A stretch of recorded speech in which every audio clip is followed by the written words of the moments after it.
G'day, AJ Mahara here. I think this is working okay. I don't know. It just went live on me like that. Anyway, I should have kept taking a vacation from YouTube. But aside from that, I wasn't really taking a vacation, just, well, yeah, it was nice. Really busy working a lot of client hours. So, tons and tons of them, as a matter of fact-a-rooney. That's just the way it goes. I'm just checking something here as usual. Yeah, so, just a little bit not really inspired, uninspired, no. From the last video I did to response to a comment, you know, BPD relationship breakups and people with codependency. You know, like what a tremendous world of hurt. What a difficult reality to navigate. And, you know, I guess maybe a couple things I'd like to say before I get into the topic here. Number one, a little premature, but coming soon to the services that I offer, I'm just finishing a retraining course, EMDR. So that should be good news for some people. And the other thing is, that'll be like in maybe within 2 weeks. So yeah, I have a really heavy client load right now, really almost full, but I'm still a bit, you know, can take more clients. People that might want EMDR, a mix of EMDR sessions, like EMDR sessions on their own, and then also processing and the other things that I offer to help people heal and recover from codependency, other things as well, but like, and the cluster B relationship breakups, because I thought that last comment was funny and yet tragic at the same time. And what was the other thing I was going to say? Yeah, I try to be as down to earth as I can be, etc., and I don't want to change anything about that.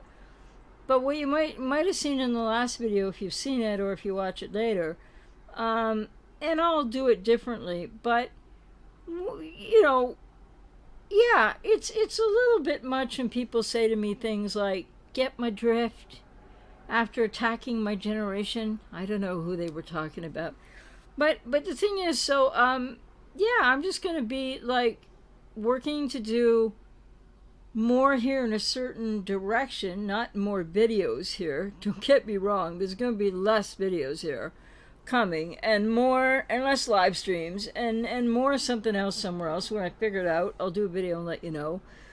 But yeah, I just want to say, as a mental health professional and an expert in this area, and for 30 plus years, and I don't want to say this often, it's not my style. I don't know what generation that person was in. I'm not an ageist, and I would ask for the same respect in return, you know, because millennials and Gen Xers and whatever, I could be an ageist, you know, MFer, but I'm not. And lots of people in the generation I'm at the tail end of are. And there's a lot of intergenerational stuff going on that's just, in my opinion, like ridiculous. But as a mental health professional, I am no longer going to really be responding to comments that say things like, "Get my drift." Like, what am I, 10? What are they, 5? It's disrespectful. So, I mean, I'm open to a lot. I'm egalitarian. I'm down to earth. But there are limits to that. You know, because, like, for all I know, this could be a millennial that, like, I had the drift that they're saying was so simple before they were born. I have no idea. So it's not me pulling rank, not me trying to be full of me, but maybe sometimes things just need to be said straight up, right? Because I am about keeping it real. Anyway, I'm going to get to a topic here in a minute. Hey there, John.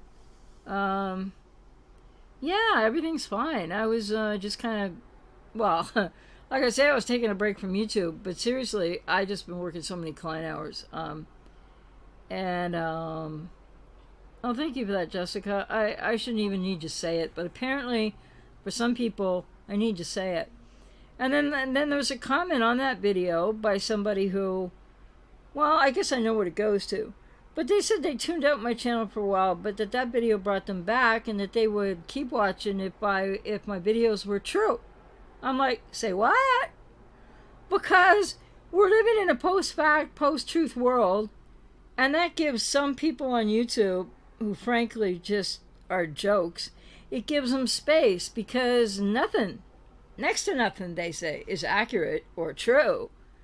But then I get that slung at me over here too. I mean, hey, I'm not taking it personally. I'm just saying, like, it's disincentivizing for sure. And I mean, I could be doing videos and selling them, but I'm still doing some here for free. Anyway, it just is what it is. And I guess the 4 days that I was too busy to do a video and wasn't paying much attention to YouTube were 4 pretty awesome days. And that's not to reflect on all of you by any means, at all. It's not even about anybody, really. It's just about the frickin' platform. So anyway, people would be, which I continue to struggle with, you know, because my number one goal is working with clients and helping people heal. Not doing videos that like, oh, this video is going to get more views if I talk about this. This video is going to do, like, not that good if I talk about that. Like, I've never followed that, really, nor can I, so whatever happens, happens. But, yeah, and to the person, you know, that said they'll keep watching if my videos are true, well, they need to go shake their head about who they've been watching lately and where the truth really is, versus, you know, what? Anyway, I thought that was funny. I don't understand it any more than I understand the other guy's comments about baby boomers and it's so simple, and because, you know, BPD breakups and codependence, what's simple about that, really? And I continue to wonder, so I'll just ask it. Nobody ever answers me, but that's okay. It could be rhetorical. Why are people with codependency trying to play like they're experts in BPD? About people you are expert with your experience. You are expert with what you've gone through, and yeah, if you've watched 10,000 videos, or 5 or 15 or 20 or millions, then you know more about it. But, like, there's a lot of lack of quality on this platform and across the internet. And I'm not saying, oh, I'm it and everybody else sucks. No, I'm not saying that. But there are the ones out there that totally don't know what they're talking about. And then, what you know, and I'm not going to say it again. I've said it, well, I'll say it once more. And I get the cleanup factor later. And clearly, I've been trying to do some factual cleanup of atrocities. But I'm done with that, you know, because wherever people go, whoever they watch, whatever they think is true or not true, not my problem, you know? So I'm not even in a bad mood. I'm just in an assertive one, I think. So, you know, I need a new direction here. I really do. I mean, let's talk about what people with codependency, you know, on that front, what is going to help with you moving forward, stopping the rumination, stopping all your suffering that a lot of people with codependency are increasing it. And what's up with the blame and the borderlines? I mean, yeah, they're responsible for what they do. I'm not a BPD apologist. I'm not here to defend them. But the more people with codependency blame the borderline for everything, then how are you going to get to your healing? How are you going to get to where you want to go? So that statement isn't even about people with BPD.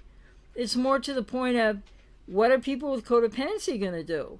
And what you need to do.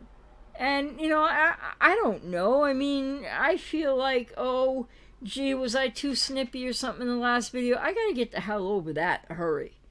You know? Because seriously, there are just some things that are more important than that. I mean, I have empathy. You know, my style is my style. I do my thing. Maybe I bury it. It varies a bit here and there. But, you know, I don't know. Post-fact, post-truth world gives room for all kinds of inaccuracy. There are channels out there that are just walking every single video inaccuracy up the yin-yang. There are others that do a good job. But you know, the more specific it gets to BPD, the fewer of them there are. Talking about it, period. And then you got like a couple of airheads, and another person doesn't know what they're saying at all, can't keep any of it straight. Is that on purpose? I don't know. And then there's a couple other professionals, and then there's other professionals that talk about it once in a while. I don't know, I guess sometimes I wonder, and it's not about me, because somebody could say, oh, get over yourself with this, AJ, I'm sure. But, I had it, I recovered from it. I'm a professional, I've been working in this area for 30 years. I actually help people recover. I don't get what somebody could think is like, I tuned out of your channel because, I'll come back if your videos are true. Like, what kind of truth are people, truth in air quotes, what are they ascribing to then? And it brings me back to my point again on this channel. My question to people is, do you want to just frickin' hear what you want to hear? Do you want to just keep playing the blame game with the borderline, the X, forever, for all time? And I say this as somebody who, never mind, I healed and recovered from BPD 30 years ago, plus years ago. But I walked away from a family of origin. BPD, MPD mother, dark triad father, BPD grandmother. I don't know what was wrong with the other grandmother, but she did a real good job on my mother, just saying. But like, we have to set the intention to heal. I did. And we need to move forward, and we need to be on the journey. And there's no room on the journey for the blame game. There just isn't. And so many people with codependency are so stuck with, but they got to know what they did to me. And I understand this. This is not criticism. I'm not trying to be harsh. But what people with codependency need to realize, if you're still waiting for them to take accountability, if you're still waiting for the ex to like get it, to understand how you feel, to know how much they hurt you, man, are you wasting your precious time? You're not getting on with the recovery that you so deserve. You're still negating yourself. You're still abandoning yourself. This is the essence of my message. Why on earth would I say these things? Only because they're really true, and only because I've worked with people for 30 plus years, and only because I happen to know this, and only because I have the lived experience as well. So I'm not just some talking head out of a clinical textbook with it either. And it's all about this. Keeping it freaking real to help people heal. And I know new people are coming to the channel all the time. Well, I don't know, when you find me from under the algorithm after you watch everybody else, when you find me. People are coming to the channel eventually, or finding it by accident, maybe exiting as quickly as they start to listen to a video. But, I'm not here for a popularity contest. I'm not here to win friends and influence people. I'm not even here to, quote, get clients. I mean, if people resonate with me and, I can help you. You resonate with me, you make that choice, great. Let's get down to it. Let's get you going in the direction you need to go in. But, I understand the issues and understand how difficult they are in people's lives. But I guess what I don't understand is a continued drive, which is just one of the elements. The continued drive for people with a BPDX or, on, off, trying to work it out. Quiet, Buffy. The drive to think that you need to become an expert in BPD. And then there's the other point that I always mention is no matter how much you learn about it, you're never going to know what I know about it. No, that's not me going, oh God, I know so much more than you and I'm so much more important. No. But the point is, I know what the inside is like. Okay, I didn't have it severely, etc. And it was years ago, and something's morphing and changing for sure. But you shouldn't be striving as an ex or an on again, off again, or a partner, or you're not sure, or in any other relationship type. You should not be wasting, I shouldn't say should. It does not help you or serve you. Because essentially you're wasting your time and you're spinning your wheels instead of getting yourself help, or even if you're in therapy doing this, with this idea of why did he or she do this, did he or she, did the borderline do this, the borderline did that, the borderline did this, what?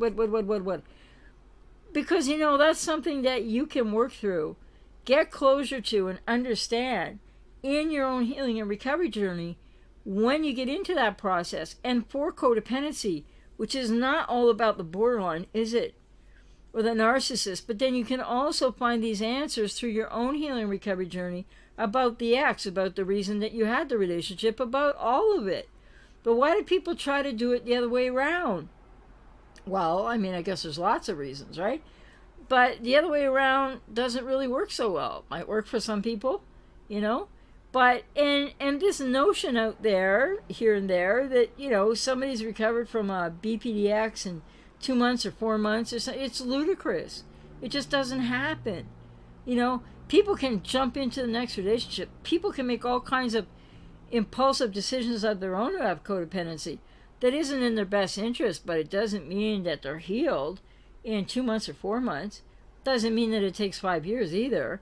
But so sometimes maybe just, I don't know, I shouldn't really quantify, but in how much I do care and in how many clients I do work with, and taking the time right now to go through retraining again, which I didn't have to do, but going to be offering EMDR as well, because it's proven to be highly efficacious to do so, even virtually.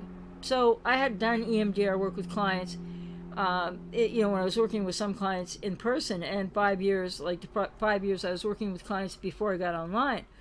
So anyway, I just think it's like, I understand, and sometimes when I might throw out a question, I don't want in any way sound harsh or anything, because this is really painful, painful situations in people's lives.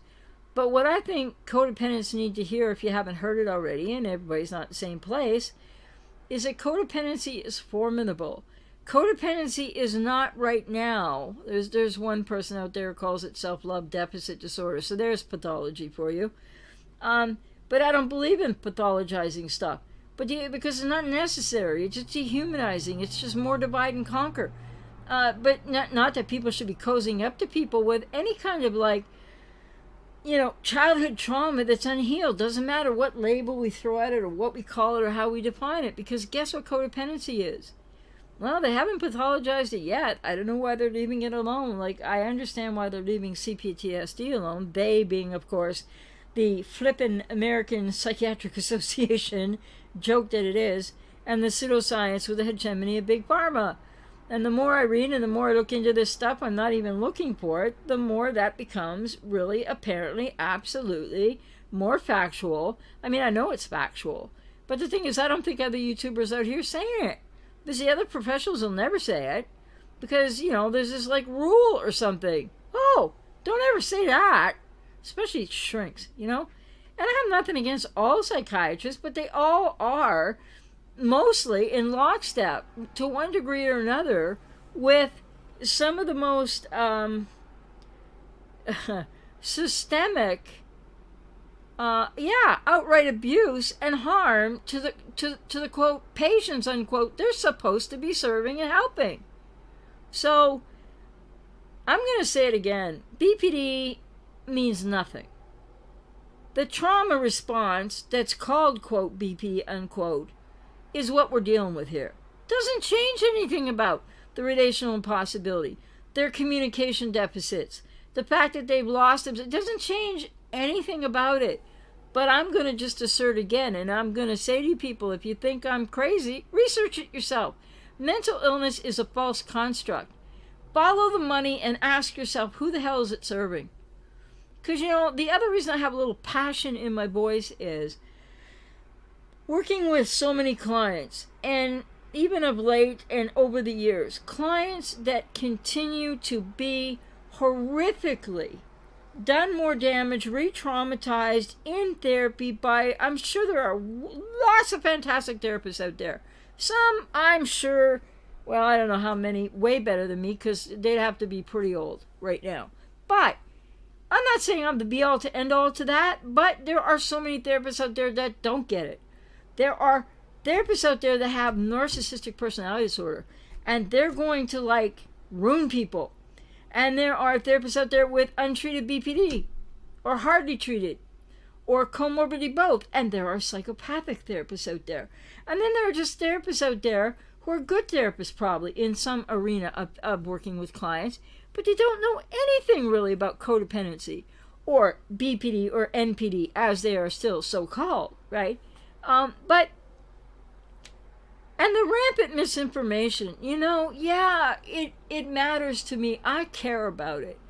But something I realize is, in a post-fact, post-truth world, I'm not going to waste another second on other people's inaccuracies, and I'm not thinking about anybody in particular anyway. But the thing, like on any platform or on the internet, because post-fact, post-truth means that, if you're codependent and you're, well, or if you have BP and you're looking to recover, but if you're somebody with codependency and you're out of one of these relationships or you're not sure wherever you are with it, we're in a post-fact, post-truth world. What does that mean? Well, it means there's just more disinformation, misinformation, crazy information out there. That people on YouTube, like, they're clickbait hungry. They want views. They want attention. I'm not about that. Maybe my detractors and the trolls would say, yeah, I'm all about that. Well, no, not at all. And YouTube is a secondary thing to me to what's first, which is client work. And writing is in there somewhere. And maybe I could put 2 or 3 other things ahead of YouTube. But I stay here and I keep working to do and just bring what I can bring on my channel. That's all I'm saying. Because it isn't covered enough on the internet, on this platform. Like what I'm saying, I don't think anybody else is saying.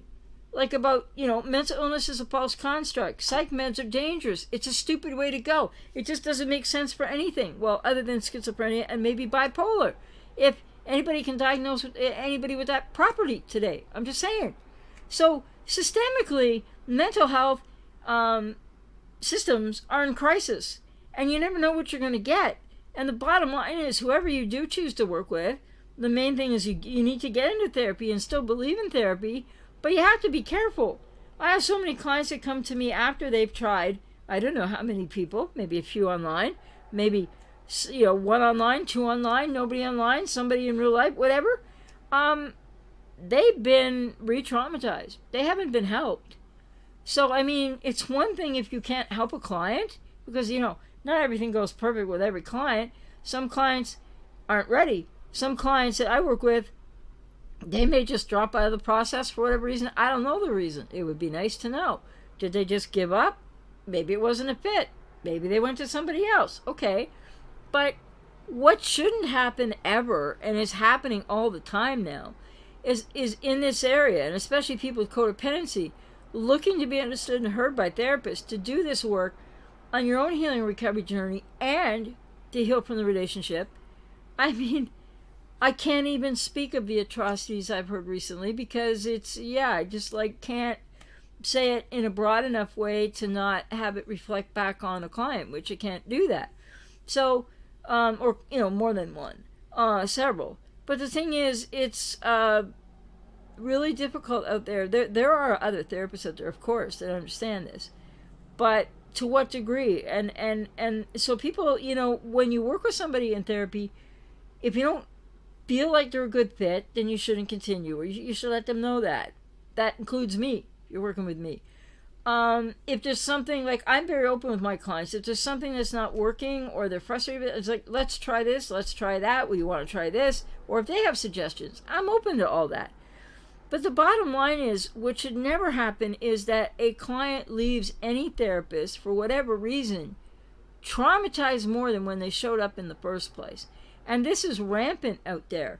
And this is, I don't know, I'm not going to try to quantify why. There's all kinds of variables. But just as we see misinformation, not always, I don't think that many professionals on YouTube are giving misinformation about BPD. Or, this reality of BPD and the trauma response that is codependency and what that means. And I just hope psychiatry keeps their paws off that too, because psychiatry is not, people have to make up their own minds. But my 2 cents worth is this. Like anybody with any issue right now, psychologists can do diagnostic work. But, I would say stay out of psychiatry's way. Stay out of their offices, because now you might find a great psychiatrist. That's different. You might find one that thinks for themselves. They would have to be pretty much older at this point, like my age or older, or in their 50s, because big pharma is all over the education of psychiatry now, and they're all getting inculcated with the same stuff. And it is, I will go so far as to say what a lot of psychiatry is doing, the APA variety of the pseudoscience of it, with the hegemony of big pharma, which is horrific, and for profit, especially in the U.S. But what they're doing is an atrocity, by and large, and more often than not, especially in this area. What they're doing to the pathologizing endlessly of BPD, and more specifically BPD women, is not helping or serving anybody. It's not going to help any woman with BPD, and they just seem to ignore the men. That doesn't help either. It's not going to help people want to get into treatment. It's not going to help them want to get better. And it's a very daunting process if they'll even engage it. So that just means there's going to be more and more people out there with untreated BNP. Yeah. BPD that are going to hurt more people. So, and did I have one last thing to say on that? Yeah, so the younger the psychiatrist, they may know some things more, but they don't tend to talk about it. But the easier comes out the prescription pad, and they don't even do therapy anymore, by and large. So, people have to be careful of that. But anyway, that last video lit a fire under my butt. Not the video, the reason for the video, I guess I should say, more appropriately to the point. And I'm only just here to represent, what I do, what I know on my channel. The rest of it, none of my business. So I don't care. I'm not watching. I haven't watched many. I'm not watching them anymore. I don't care what they say. Just remember, in a post-fact, post-truth world, there's more onus on people now to choose much more wisely. And that includes your information sources, and as well as if you're looking for someone to work with. Kai, if I'm saying that right. Hey, AJ. Is it possible that somebody has traits of both codependency and BPD simultaneously? Well, yes, like all the time and all day long, because people with BPD have codependency too. So I don't know about for people with codependency that may or may not have traits of BPD or maybe, BPD as well. But the thing is, when we start talking about traits of BPD, just to keep it really, real and grounded here, and step back from post-truth, post-fact. Let's get back into truth and fact. The traits that they... The APA, in its definition of borderline personality, which, by the way, is not narcissistic personality, is not psychopathy, blah, blah, blah, those traits are human traits that they pathologize to define borderline personality for them. Like, smart, eh? Not really. So, it makes it even more difficult for people to really just figure out what are they dealing with. If you think you might be, somebody with codependency who's got maybe a couple of traits of BPD or more, well, what does that mean and what does that look like? Because they're human traits too. So I would like to say that there are people that can be struggling with those, quote, BPD traits, unquote, a few of them, that, is it really BPD? Are they really, quote, BPD traits? Or are they human traits? Because I think context of experience and trauma, etc., in people's lives is far more important than the arbitrary definitions of the APA. And I thought of something the other day. Why is it that they're trying to still pathologize BPD, largely still only in women, ignoring men still, largely? Why are they doing that with BPD and not NPD? What could possibly be the reason for that, right? The number one thing that jumps out at me is, well, first of all, I believe there is heavy misogyny in the power center of the APA. Still, the power center. I'm not saying every psychiatrist or whatever. So we got that. And the second thing would be, if you run everything through BPD, and especially the female, get them both with one shot, right? And keep pathologizing. Oh, it's this, it's secondary psychopathy, it's this, it's that. Oh, they can have BPD now and subtype schizophrenia and BPD subtype schizotypal, however you say that frickin' word. Or pretty soon it's going to be BPD subtype God knows what, right? Meanwhile, this is the same systemic ridiculousness, the APA, that won't have sadistic personality disorder in their DSM. That doesn't include the dark triad in their DSM. And no, I'm not saying every psychiatrist would have one of those disorders, but what's going on in that power working center? What are they hiding from? And why is it that the most severe cluster B reality, which is not somebody having BPD, NPD, and ASPD at all, the dark triad or dark tetrad, why is that ignored by psychiatry? When it is the worst. BPD is far from the worst in cluster B. But I'm not saying it's a picnic. So, you know.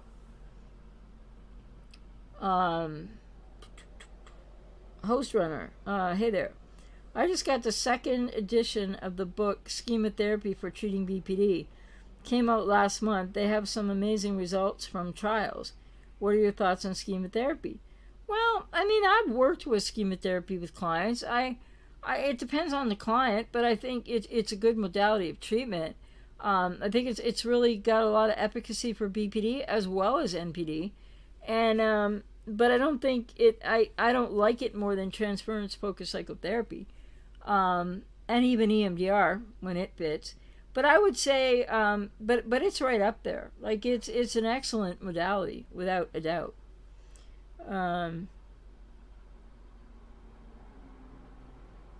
Oh, well, hey there, Natalie. I don't know how I could be missed because I didn't like 4 days or something, was it? Okay. I'm sorry to say I didn't miss you too. Might go away for 10 days next time, you never know. Anyways, Jane, I'm wondering about people with BPD having sudden insight. Yeah, a lot of people are wondering that, and in what they're doing. And the only reaction is upset. What a terrible person. Their words. They are, but no empathy for the other. Well, because it's this sudden insight that people with BPD who are untreated will have is often fleeting, comes and goes if they're not in therapy, don't have anything to build on it with, and it's intellectual. So intellectual awareness is good. It's good if people with BPD have that, to head into treatment with that. But intellectual awareness is not going to touch the emotional landscape, and it is not, even if a person hangs on to, untreated person with BPD hangs on to some intellectual awareness or insight, they're not going to be able to change their behavior. They're not going to be able to do anything about what's going on for them. Because again, it goes back to how deeply ingrained this is in the unconscious of people with BPD, and especially if they're untreated. And they can have remorse, and they can say they're terrible, and they can have this insight, and 10 minutes later they're triggered again and they're acting the same way, because it takes therapy, it takes treatment, and fleeting insights from the intellect are not going to help. And even one they can hang on to, like I just said, that could be important, but only if they take it to therapy. Because nobody creates change. This goes for people with codependency too. That goes to my last video about Dude and his, you get my drift, and the logic, and the Well, people with codependency trying to make sense out of your experience with somebody with BPD in any relationship type using logic, you're kidding yourself. You're blocking yourself. You're re-traumatizing yourself. You're going in the wrong direction. Why? Because your intellect and your logic is not going to help you heal one iota either. So the same is true for people with BPD who can have these insights. They're intellectual, and they don't mean anything for emotional change, which is, like I just said, the same for people with codependency.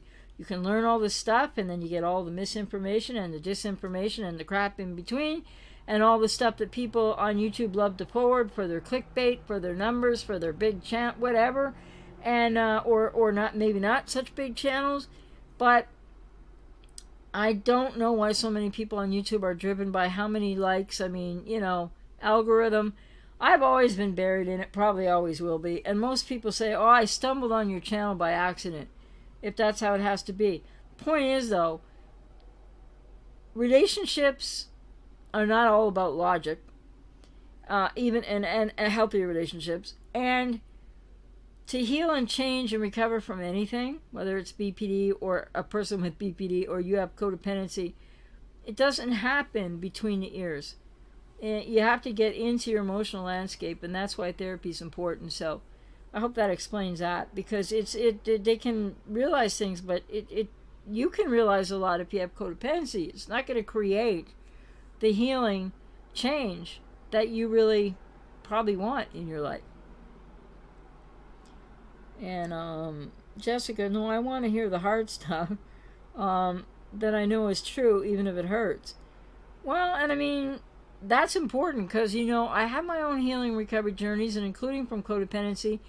And if you don't, like, if I didn't want to hear, well, when I was in BPD recovery and healing, if I didn't want to hear what, you know, if I didn't want to hear what hurt, if I just wanted to hear what I wanted to hear, I'd still be back there going around those circles for sure.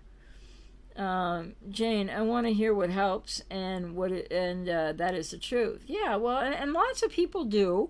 Lots of people are there. And then I probably have just as many people that watch videos that aren't there yet. Or they might somehow think they're beyond there when they're not. Because people do get beyond it. They do the work, go to therapy.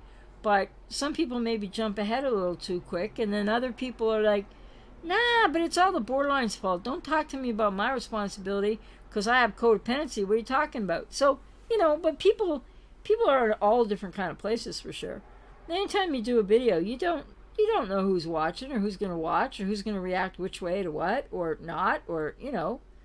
Hey there, Wills, how you doing? I'm doing okay. I'm hanging in there. Billy the Goat, hey there. Well, nice to, quote, sort of see you too. It's not the same, is it? But, like, yeah, nice to see you here. And you said, wow, I've been working on an article based on that compulsion. Oh, interesting. And yeah, I'm on a little earlier right now than I normally am, so it would be like not the middle of your night over there, Billy. Jay, hey Jay, I sent a payment for an hour session about 2 weeks ago and haven't received an email yet. Pretty sure I got back to you, but I'll double check that. But you know, I don't mind if people do this, but I think it would be much better, like, to email me, you know. So, but I'll double check on that because I'm pretty sure I did email you, but I'll double check. And then there is the reality, I'm going to have to change the message on my website soon at the rate things are going. And now I'm going to be packaging and offering EMDR sessions as well. If I get any busier, like, there's going to be an outright wait list, but it's not quite that bad yet. But people are having to wait a little bit longer. So I apologize for that. But if you've been waiting 2 weeks, then you should be coming up, you know, soon, like now, like, you know. But I'll look into that for sure. And yeah, so maybe I should just announce it here. I'm still taking clients. I have an immense number of clients. And so I do have to change the message on my website because it can take me now somewhere between 2 to 3 weeks. You know, it varies to get people in. So, and policy, terms of service stuff really doesn't belong here. But people have to purchase sessions before I'll schedule you. So there's that. There's reasons for that. So yeah, most people, and I just would ask you, Jay, be a little bit more patient. I mean, you're being patient. You've been patient. Thank you for your patience. Now I'll be getting to you really soon. And so I just ask people that if you want to work with me, unfortunately right now, it is getting to the point where it's taking me longer to get to people. And what's happening also is not only do I have more clients than I've ever had before, although I've always been busy, now I'm what you call crazy busy, but this is my passion. This is what I want to do. Then I have also more people that are doing more of the work. And so I think in the past I could put it this way, that I had a lot of clients that I would work with regularly for the time that it takes them to work through their process and healing. And then I would have some clients that would pop in and out. I still have some of those clients. Or clients that popped in and popped out. And then there was, you know, but now it's like less people are popping out. If I can put it that way. So I'm sorry that you're waiting, and I really do care about people that are waiting. I don't have a formal wait list yet, but probably that's coming soon. But the point is, I can usually get people within, at the worst case scenario, within, like, you're just about on the cusp there, Jay, 2 weeks to 3 weeks, if that. Like, usually faster, but not always. So I keep working on that. And of course, it means expanding my work hours, but that's my passion. And, you know, in a COVID world, not like I got somewhere else to go. Besides, it's what I do. It's primarily what I do. So I'll get back to you, Jay, and I apologize for the wait. And that was Jay Douglas. And then another different Jay. Most psychiatrists are pill pushers and don't practice psychotherapy. That's right. Most of them are exactly that. And they're caught up in systemic idiocy called, they think that their studies are, quote, science, unquote. They're not. Natalie, just wanted to let you know I'm still in my process with just videos and live streams at the moment. As my situation changes, yeah, no, that's fine. That's cool. I hope the videos are helping in the meantime. And Wheels, if you did pathologize NPD, too many psychiatrists would be sick. Yeah, there is that. Plus, it's really not. Oh yeah, I didn't really finish my point way back there, did I? But I realize now. Other people might not have been able to notice or tell or whatever. But yeah, the other thing about why they're pathologizing BPD up the yin yang, and especially in women, as they always have been doing, but it's worse now than ever before. And they leave NPD alone because not such a med regime for NPD, if you get my drift. Well, I shouldn't say if you get my drift, because I might insult somebody like, I wasn't insulted, but I just thought, really. So if that person is going to comment back or show up, they better learn some respect, whatever generation they belong to. Do you get my drift? No, I wouldn't get your drift, because you would know so much more about it than me, right? I hate that I have to come out and say that, but I think sometimes it just bloody does need to be said. Because what do I look like, a total pushover or something? That would be a wrong assumption. I'm a pretty kind person. I'm pretty empathic. I'm not here to I'm not trying to brag or nothing. But like, yeah, I prefer a laid back approach. But like, don't push too hard. You know what I'm saying? Like I guess that dude did, right? No,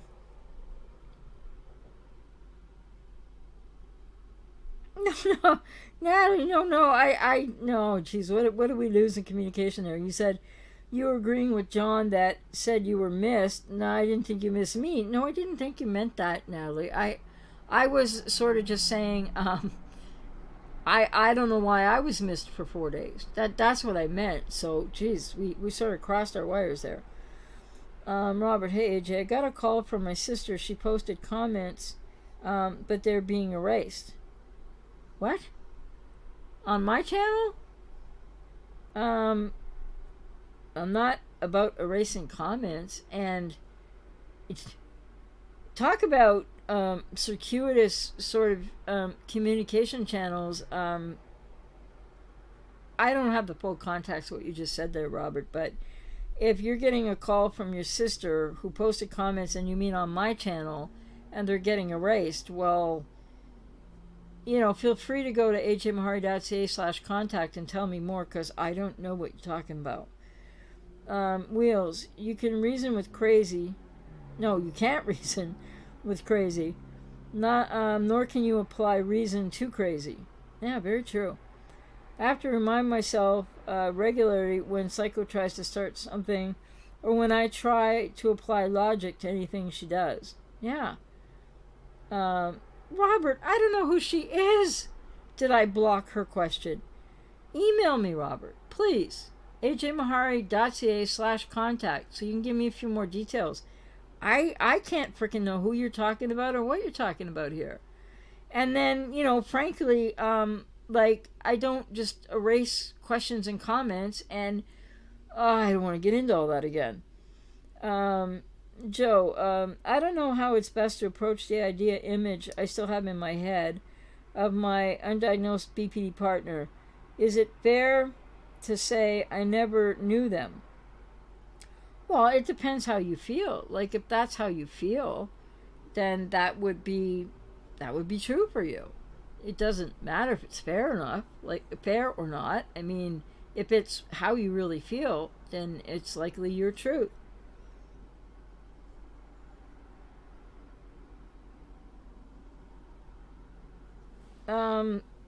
Anybody that I've responded to on the channel recently that's asked me if I'm still taking clients or whatever, I've always replied with the same answer, which is please, go to ajmahari.ca, and if you have questions, email me, or if you want to purchase and book, purchase a session and then have that session booked. I always give the same answer, so why would I erase a question if somebody wants to work with me? So no.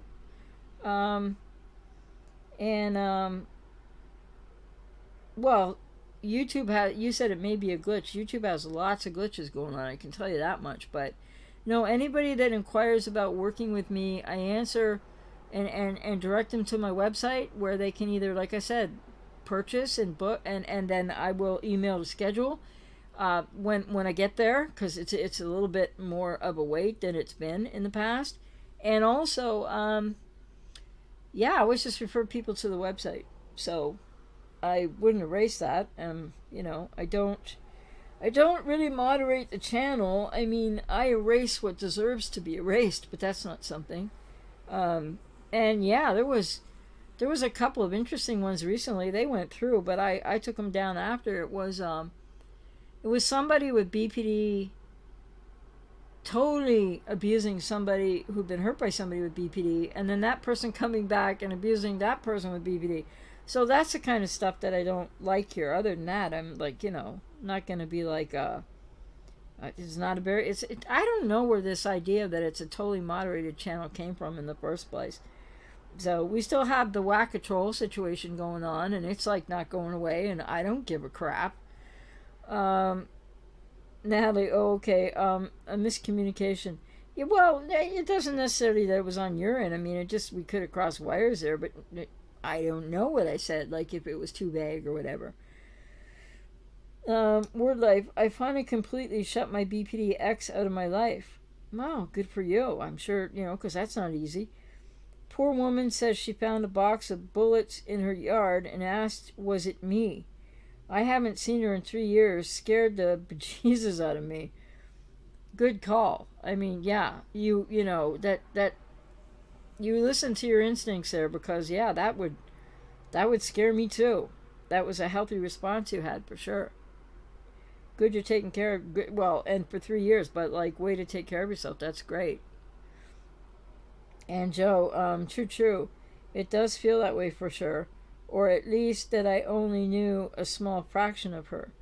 Well, yeah, and I mean, I have to be really careful when saying this online, on YouTube, especially these days, with the post-fact, post-truth, and other kind of nonsense out there. But, people with BPD, it's kind of like, in the 87%, because the trauma response known as, quote, BPD, unquote, pathologized by the APA, because other areas of the world are actually dealing with it differently now, more humanistic, etc. And for the trauma that it is, just like codependency is a trauma response of its own, and that's different for everybody, not the same for everybody with codependency, the level or degree of trauma versus adverse experience or whatever. Not that there's much of a difference between the two, but what else was I going to say on that? Yeah, people with BPD can have remnants. It's sort of like that arrested emotional development, the loss of self. We could liken it to a shattering of a person, and the false self rises. And so there can be fragments of that person. But I don't mean fragments as in, quote, DID or unquote, or alters, in air quotes. No, because that's still nonsense. I don't care who says it. So people can kind of, like what you're saying makes a lot of sense, Joe, that you feel like you knew maybe a fraction of her. And that would be more like probably a fragment of her. And that would be who she could become and then some if she would go to treatment and do the work that really, among other things, includes finding the arrested, self, the lost self. Because it's lost psychologically, it psychologically dies, but there's still remnants there, and there's a way to find that in therapy. That's why BPD is, people can totally recover and heal from it. So, but I just think it's really interesting that, I mean, I can't hide it anymore. I mean, there's such crap on this platform in certain places on this subject, and they can go on and do whatever they want, and they can think, and and sometimes, and I'm not paying attention anymore, but a few months ago, I looked over and I would see some people that, watch my videos, etc., and then go and watch videos in a couple other areas, and it's like, I would just go, I wonder why. That's all. I mean, I understand people relate to people differently, and I'm not trying to say I'm the be-all to end-all, but the information here is accurate, and I believe it can really help people. And lots of other YouTubers have information that can help people too, but some don't. But then it must help people somehow. So, and I think just for my part, which I have no part in that, what people choose or whatever, I just put it down to post-fact, post-truth. And maybe sometimes people really feel they can relate to something said that factually doesn't make sense about what BPD is about, or the difference between BPD, NPD, codependence, psychopaths, etc. But maybe there's just something they relate to that maybe the facts don't matter. I don't know. So that doesn't really matter to me. It was just something I just try to figure things out. I just observe and try, I like to try to sort of understand stuff. Like I think most of us like to try to understand stuff. So anyway, which just reminds me of that other comment, which I should, whatever. But I don't know why somebody would say to me that they tuned me out, which you can tune me out anytime you want. But they tuned me out and they came back for the last video I did, and they said they might watch more if my videos were true. So, which could be as simple as somebody that just like somebody who's inaccurate, and then they come over here and think I'm the one who doesn't have the truth, or something arbitrary like that. Who knows what that's about? I don't care. But I just thought it was interesting. But everything on this platform, in one way or another, not always for the like, ooh, really interesting, but can be interesting. So, but I think that people with codependency, if you haven't already, everybody's in a different place, but it's so hard, right? It feels so impossible. Gotta break the trauma bond. But people really have to stop looking back. I mean, for a time, it's helpful, in a way, in a torturous way, unfortunately, for people with codependency. But, getting into your own healing and recovery journey and in therapy, it's like really important to learn how. For people, some people with codependency really do need to learn how to focus on themselves. And even in working like with clients, I find some clients have a much more difficult time with that. It takes them longer than others, and there's nothing wrong with that, because each person is going to, find their way through healing on a journey in recovery, like in therapy, in their own way for sure. But the focus, I mean, that's something that's become a bit of a conundrum for me, because I don't know how many more videos of a certain type to do, because it's not really helping anybody. I mean, people relate. I guess it helps in some way, but it just gives me, I don't know. Like recently, a YouTuber with a bigger platform than mine, not that he's at the top of the heap by any means, but whatever. Stop talking about narcissistic personality, because like he said, and I totally agree with him, these personality disorders, it's a false construct, doesn't make sense if you really look into it. And so he's got a bigger following, and no matter what he says, people want to hear it, so he could step away. And I kind of want to do that in terms of talking endlessly about BPD. But I think there's still more to say, perhaps. But, yeah. Like if I start talking about other things, I don't know how many people will watch or not. But codependency, there's still lots more to say on that for people. I should be talking about BPD more for people with BPD. But it doesn't mean I'm not going to still do some of those videos. But after this live stream, my channel will have 679 videos on it. So then I've got a couple others planned, probably be in podcast format, or be a podcast, come up to the channel, one way or the other. So I'll hit 700 soon. And then I got to really stop and think about that if I'm going to put something else up here, it needs to be, I'm thinking about what is going to help people the most, whether they want to hear it or not, and what other areas can I start branching out to. When I say that, and I know that there's the poll on my community tab, that, by the way, keep checking it for older videos that people comment on, videos I've forgotten I made. I saw a couple today. I haven't put the last couple I saw on the tab yet, but put them up there so people can find them if you're interested, right? But on the poll, I think what's still leading is by 3%. It's leading over CPTSD, I think. That what video would people like to see me do on, like what topic, is finding self. And I didn't even word that properly. So when I say doing different kind of videos, I don't mean like, oh, I'm going to start talking about how to get your IKEA table together, because I don't know how to do that. No, I just mean sort of things like talking about all the various underlying pieces, not that I would get to everything, of what people are really struggling with in codependency, and maybe talk a little bit about the inner child work, and talk a little bit about emotional intelligence, and what happens for various people with what the trauma of codependency is. And yeah, stuff like that. So it would still be related. But, I just find in the stupid algorithm war, I'm just talking about the algorithm. If I don't have BPD in front of it, the algorithm goes, well, like, because that apparently is all my channels associated with that, and maybe codependency barely. So, but all that just to say that I got to find a little bit of a not brand new direction, but got to keep expounding on in more, I think, hopefully creative but clever ways that are going to reach people and help people more. I've already got, like I said, in a day or two, it'll be 700 videos up.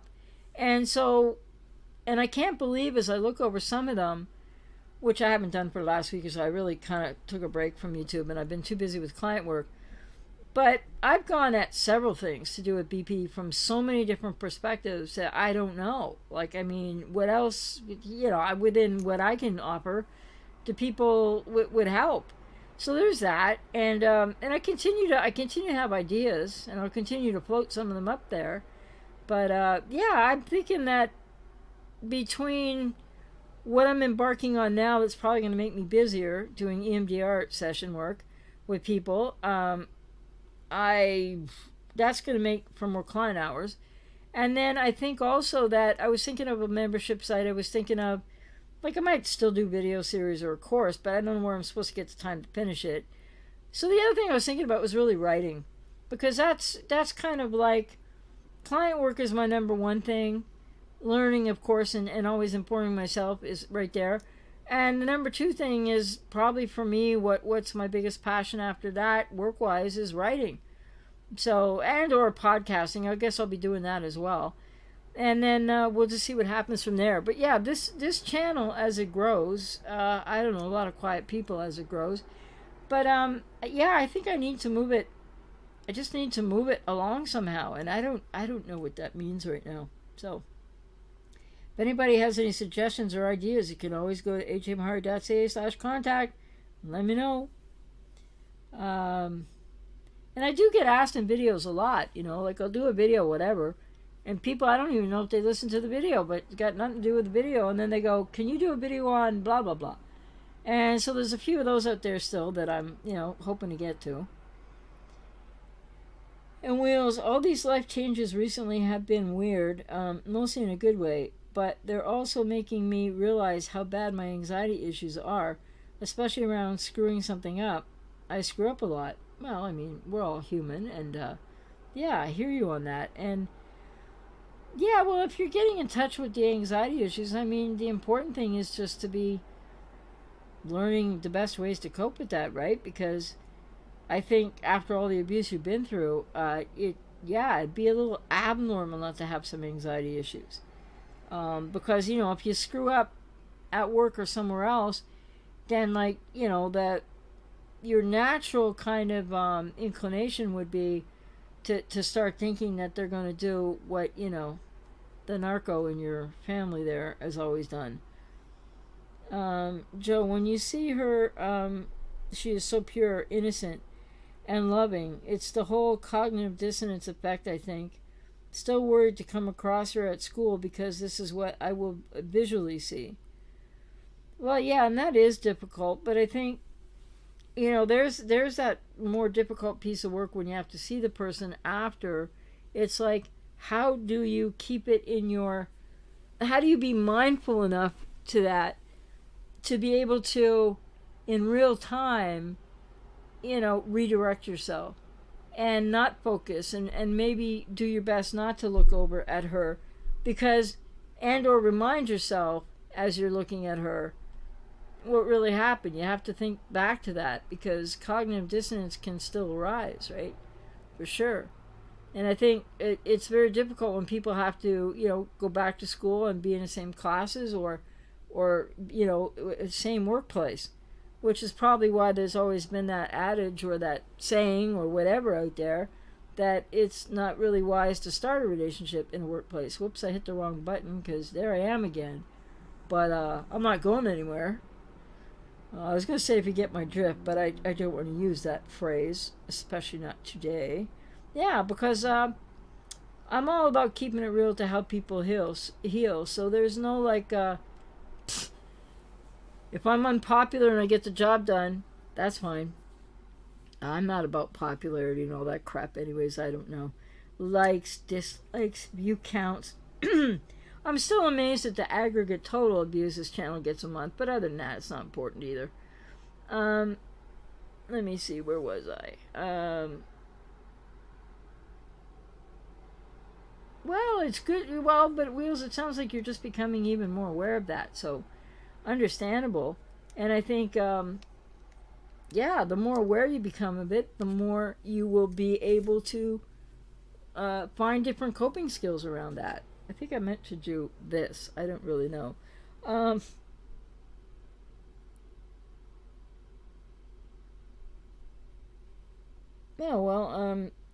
Is that Belongus Man? Well, thank you for your comment about my work. I'm sorry you're alone.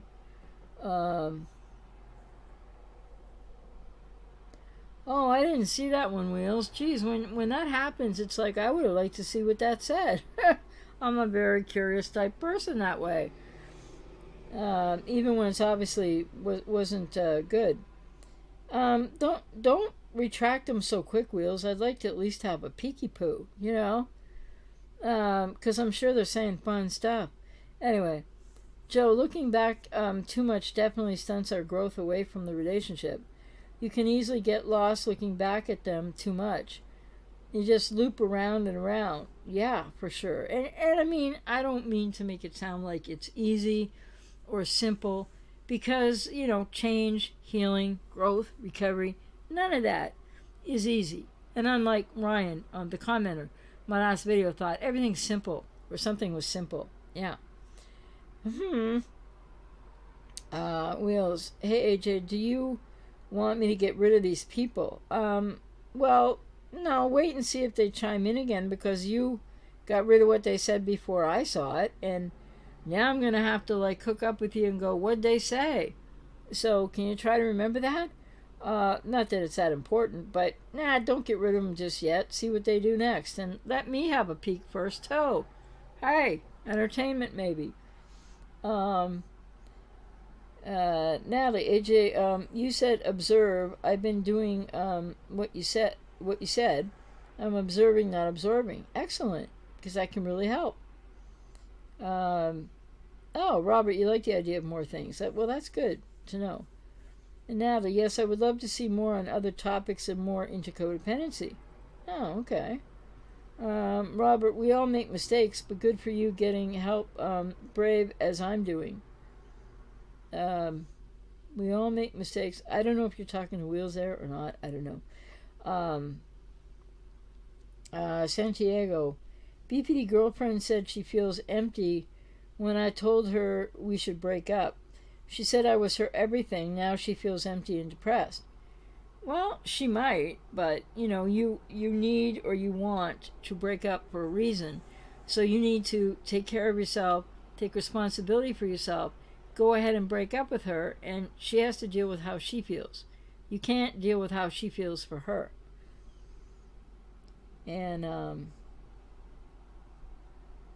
yeah, Robert, I don't even recognize that name. So I mean, yeah, okay. But again, maybe this shouldn't be shared on a live stream. I don't know. Um, Joe, the deleted comments they made were just potty talk, nothing much to see. Um, well, it usually is one way or another. So and it's hilarious, isn't it? Because I'm gonna be so wounded by it. Just saying. See, because this is the thing. When you heal and recover, and never mind my whole life journey, like and 30 plus years ago when I healed and recovered, but I'm not codependent anymore, and I think that's the other thing you're going to see from me here, because the last bastion of codependency was my struggle here on YouTube, and not anymore with that either. And so what I was going to say was yeah, I find it hilarious that people think like I really do practice. It's not even, it's a second nature to me now. What other people think of me is none of my business. I don't give a shit. Like seriously, I really couldn't care less. I mean, I'm on YouTube. Yeah, I come here and then I go. I work with clients. Like well, like actually I work today. I have to work most of tomorrow as well as all next week. Maybe I'm going to catch a break on maybe next Saturday or Sunday, one of the two, not both. And then there's evenings and my relationship with my partner, friends, my pets, my life. It's like people just think for the better or the worse or the potty mouth stuff or whatever.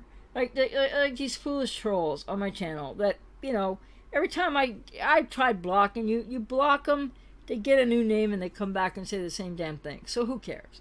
But the bottom line is, like when I'm not on YouTube, I think, like, I don't know, people watch videos and I'm like, maybe I'm just I'm off enjoying my life. I'm doing whatever. I'm relaxing. I'm chilling. I'm with friends, or at least zooming with friends right now.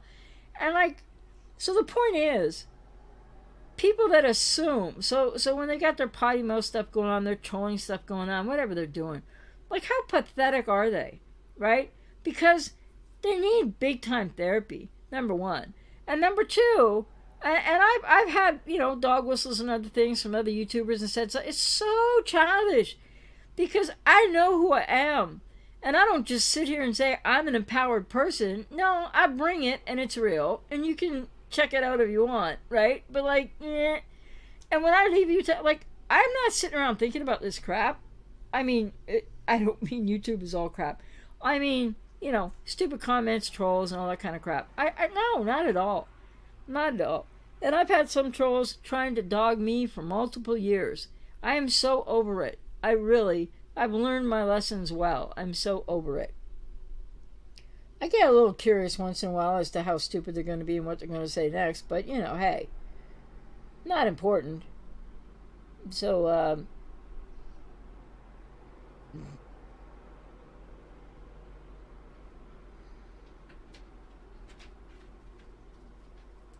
oh, thank you for that, James. Yeah, BPD is very sad, without a doubt, that's for sure. I gotta remember not to talk to the phone, sorry. Santiago agrees with James. BPD is extremely sad. They try and survive with the only way they know how. Yeah, those infantile defense mechanisms, and splitting is a major defense mechanism, and then they survive based on those defense mechanisms, and then when they get into adulthood and they try to relate, it's all maladaptive, and it's just sort of like, on top of a lost self, anything they thought that they had that they could like protect themselves with, or that they're still trying to, they often don't know why if they're untreated, but it just keeps their life going in a circle of tremendous pain on its own. And of course then they hurt other people as well, but not always on purpose, like often not. There are some times and scenarios where a little bit more so, yes. Or more so, and I still have to do a couple videos on the difference between those two things, which is not like a statement across the board, because again, not all people with BPD are the same. And you said they didn't choose to have this illness. Well, I would just again say, and you can think whatever you want, but it's not an illness. It's a trauma response. It's not a mental illness. And my saying it's a trauma response doesn't change anything about the reality of what it really is. Like the way that people don't understand the difference between self and other who have BPD, the relational impossibility, the communication impossibility, the fact that they can abuse other people, which a lot of that is repetition, compulsion, object other relating, and not conscious on their part. But whether they know what they're doing or not, people shouldn't be there taking that kind of abuse. It's, not healthy. And you said I was being that relationship caretaker and I feel exhausted. Well, yes, quite understandably. And so hopefully that is past tense for you, and you can do some healing and recovery, and you'll get your energy back after a time. Wheels, yeah, I'll make some mistake or at work or something will happen and totally out of my control, and my anxiety will be like, yep, the world is on fire, you're an idiot, and Psycho's right. Oh, you said it's completely ridiculous. Well, but that's, like the way, I mean, that's the interject of, it's in your inner critic, your narc, psycho, mother, whatever, her narrative and what she would say to you. And then your reaction to it too. So this is what people have to heal, right? Because it's automatic, we got to find ways to deal with that when you're under fire. And growing up with those kind of parents. Hey there, Mermaid Magic. Feed your head. Oh, I like that. That's interesting. Do you think someone who's healed from BPD can be triggered by extreme stress and regress? Going to speak for myself. If you're truly healed and recovered, nope. I've had lots of stress in my life since I recovered from BPD off and on. And I've never been triggered and regressed at all. Because, when you really heal and recover from it, and I'm not the only one, then we, the things that were trauma driven, and like once you heal the trauma, then you don't have the same reactions anymore. So you come into the healthier relating area of humanity where other people who never had that trauma live, and then you learn, and I'll tell you, excuse me, in my healing recovery journey from BPD, and that I did heal and recover fully, and that people can do that, and it really does mean something, and you're not borderline anymore. No, there's no way. Like, I mean, you learn so much through that process, and you find out who you are, and you grow, and you get stronger, and you so no, I mean, I don't know what, like, the partner that I had just over 2 years ago, late ex, committed suicide in front of me. It was traumatic. It was horrific. But I didn't get triggered back in anything borderline. I was just dealing with the horror of the reality of Ben. And then I went and had 15 EMDR sessions to work through the trauma, and I'm still grieving. But, it's much better now than it was even 6 months ago. And yeah, in the meantime, I am in another relationship because it's a friend of mine. Like, we were friends for 30 plus years, and then, we, one thing after another, and it's been almost a year now, and we've been in a relationship, and it's great, it's healthy, and it's wonderful. But she has her late partner, I think, died about a year and a half or two before the person I was with before, which wasn't a super long relationship. And so she still has her grief, because when we're grieving the loss of someone, and of course certainly like a lifetime relationship like my ex had with her late partner, my partner, I'm getting screwed up in words now, my current partner had with her late partner, it's like her late partner, who was also one of my best friends, is kind of like in the relationship with us, if that makes any sense. And it's healthy, because she's going to remember her, she's going to feel, she's going to talk about it, she's going to still grieve. as I grieve, I didn't have the same kind of relationship with this last ex of mine who took her life. But yeah, I'm still grieving. It's because and it gets better. But oh, excuse me. But the thing is, it's not like through these grief processes of loss that we necessarily totally heal it. It's like if you hurt your knee or something and you had surgery on your knee and it heals, great. You can walk again, you can run again, whatever. But you might have a little scar there. It kind of works that way psychologically, but we heal and we grow and we recover. So people that actually really heal and recover from BPD, the answer is just no. I mean, in my life, certainly it's no. And if it was otherwise, I'd be perfectly honest about it. But I know now, like if I get stressed out by something, I haven't been that stressed out by that much. If I get a little stressed or a little bit, like I didn't enjoy the last comment much, but I didn't take it personally. I'm just dealing with what is now.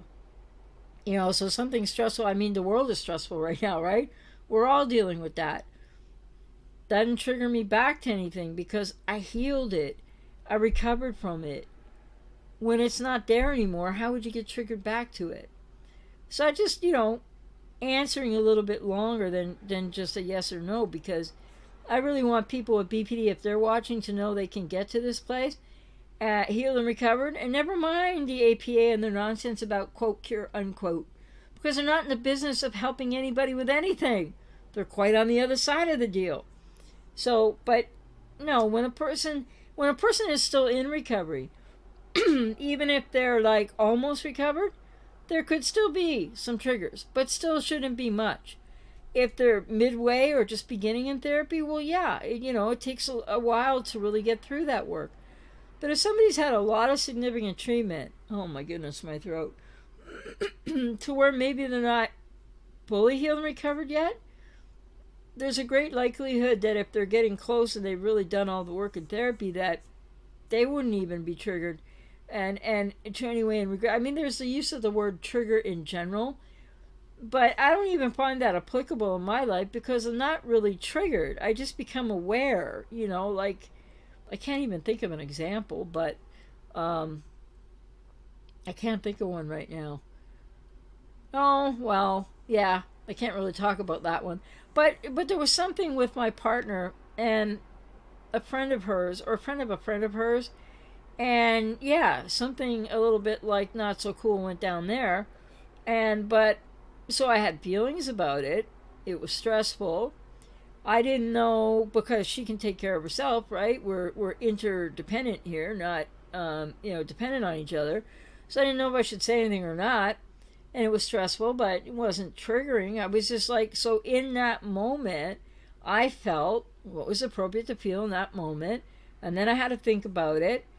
And then I decided that I was going to be assertive.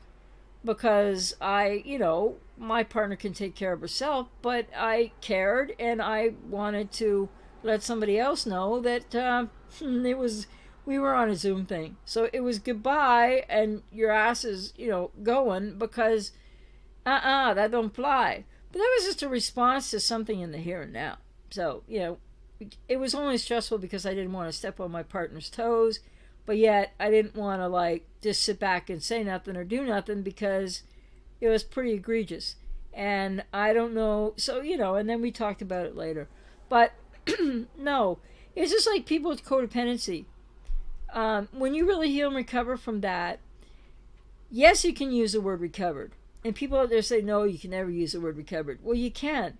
And then there's just one caveat to that with codependency, is you can't put yourself back into relationships with toxic people and not be extremely mindful, or you could slide back into a little bit, but not a lot.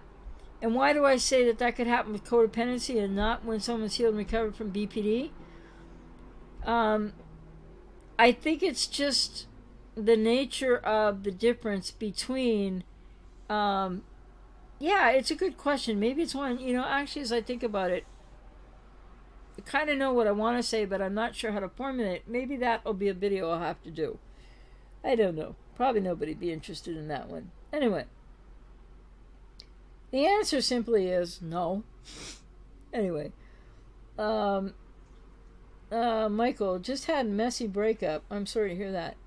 X alternates between I'm the worst person and I'm the worst person and she misses me. But she was verbally abusive and started to be physical. It's hard because I still love her and her kids. Yeah, but, sorry, it's really bad. You said you just had a messy breakup. Well, and I think you need to hold on to the broken up part, right? That it's not healthy for you, for her, or for her kids, for her kids, sorry, to stay in a relationship that is abusive, because abuse, where there's abuse, there can't be healthy love. And I'm not saying you can't love her, but the other thing is, or her kids, or if they're your kids too, I don't know. But you said, verbally abusive. I mean, that matters. People minimize that a lot, but that matters. And then getting physical. Well, that's where, if the verbal abuse isn't a deal breaker, physical really needs to be a deal breaker. So, and of course that would be hard. Oh, you said her kids. Okay. Of course that would be difficult, and especially with loving her kids, but, your response is healthy. So hopefully you keep, going on that journey to heal from the relationship. If you have codependency, check into that and keep going forward, because you're taking the healthy action that you need to for yourself. So, but that's, I'm really sorry to hear that, because that's got to be really gut-wrenching for sure, and beyond. Wheels. Okay, gotcha. The comments were kind of gross, but I'll leave them until you say otherwise. Oh, okay. I don't know what, like the typical gross we're seeing on the channel, or worse than that. I'm just curious. It doesn't matter. Humongous. Hello, AJ. What are the major... I need your name. Can we switch names? No, I'm teasing. Okay. What are the major benefits of breaking up with someone with BPD plus narcissism, or NPD? I have learned to say no and stick to it so far. Well, the benefits of breaking up, you get to work on codependency recovery. You get to heal. You get to, after that and some time, you get to look into dating again and finding a partner that, would be healthy and mutually reciprocal. And everybody deserves that in life, And so it sounds like you're saying you're wondering about the major benefits of breaking up because, it sounds like you have better boundaries and you feel like you're doing better in the situation, which you may well be. And that's really terrific, but you're still kind of, think about, is it still not compromising you too much? Because even if you're dealing with it in healthier ways, where's the mutual and reciprocal love that you deserve, right? So I think also that for a lot of people, though it's not the forefront thing, self-respect is also in there. And I'm not saying that to you in any judgmental way, but that would be another major benefit. Finding one's self-respect again if one feels like they've lost it in the relationship, building self-worth, going through that healing and recovery journey of, having a healthy relationship to and with self, and not settling for anything less than a mutual, reciprocal, healthy, interdependent relationship. So even though you've got better boundaries, and this is the way I read your question, I mean, it's the meaning I'm taking out of it, I hope I'm correct, that you might think that you can somehow make the relationship work because it is what it is, but you're dealing with it better. I would say that, the burdens still outweigh the benefits in that circumstance, I would think, but you have to think about that. And there are so many major benefits to breaking up because it's about you, and it's about going forward, and it's about your healing, and it's about experiencing life more fully and more mutually and reciprocally. Joe, what do you think about HPD? Do you think that it's just BPD comorbid with something else, or simply BPD? Well, it's an interesting question because, again, the pseudoscience of the APA and all their lack of no wisdom on a lot of fronts. Why would they just pull HPD out of cluster B, right? Like they were going to take out NPD. So it's almost like they were saying, we have to take something out of this cluster because what are they going to stick in there next? Codependency? I mean, I don't know. But histrionic personality disorder, I think, still exists, even though it's not in the DSM anymore. And I think their thinking was, I don't want to try to interpret their thinking, this feels icky. But there can be, not everybody with BPD is histrionic, okay? And not every narcissist is histrionic, but there's a lot of carryover. So, yeah, there's a lot of people with BPD that have histrionics, and it doesn't have to just be a female with BPD. So they would have HPD, or most of those symptoms as well. And the same is true with a lot of narcissists, but not all. So, but I think it still serves as a standalone because a lot of people are experiencing histrionic personality, whether they know it or not now, and it's a very specific thing that even when it overlaps for people with BPD or NPD, it's not like entirely the same necessarily. So, yeah, that's what I think on that anyway. Natalie, yeah, we'll take care. And, oh, thank you for that, Peterhead. It was pretty, yeah. And I don't mention, I just mentioned it as an example of, it is the most stressful thing, I think. Yeah, probably right up there with all the abuse of my childhood. The most stressful thing I've ever been through. So that was why I guess I thought of that as an example. Not that probably sounds like a bad way to put it. And James, engaged to quiet BPD, out of 5 years was together. Yeah, so you were together for 3 years. In a back and forth, and then back and forth for 2 years. Currently not together. Person will read my messages and not respond. I was closest person they ever had. Well, I don't know what status you consider that relationship to be in. Sounds like you were sort of ghosted. Whether that's permanent or not, it's hard to say. But yeah, it just sounds like certainly. You said you're engaged, so if you're still engaged to the person, you might want to step that back a little. You might want to certainly not take the next step if they come back. You'd really it'd be in your best interest at this point to, if you're not already, considering that it's off, that it's a breakup, but I don't know where you're at with it, and you have to follow your own process, but it doesn't sound like, if they're not in treatment and they're not getting treatment, and even then it takes years, it doesn't sound like it's very workable or healthy, or that it's going to work out, unfortunately. And I always hate to say that, but it's the truth, like pretty much all the time with untreated people with BPD. Peterhead, I feel I was recovered, but then I got very sick with serotonin syndrome. Almost died, and doctors didn't believe me. I couldn't find any help and was in constant fear, unable to function. Well, and that would be something different, So if you're somebody who's recovered from BPD, if I understand you correctly, then that wouldn't be necessarily anything triggering you back to having BPD again. It sounds like it's something that was very stressful, and it's something else altogether. And it might have interfered with your functioning, but again, that wouldn't mean that you were going back to being borderline. Oh, you're welcome, Michael.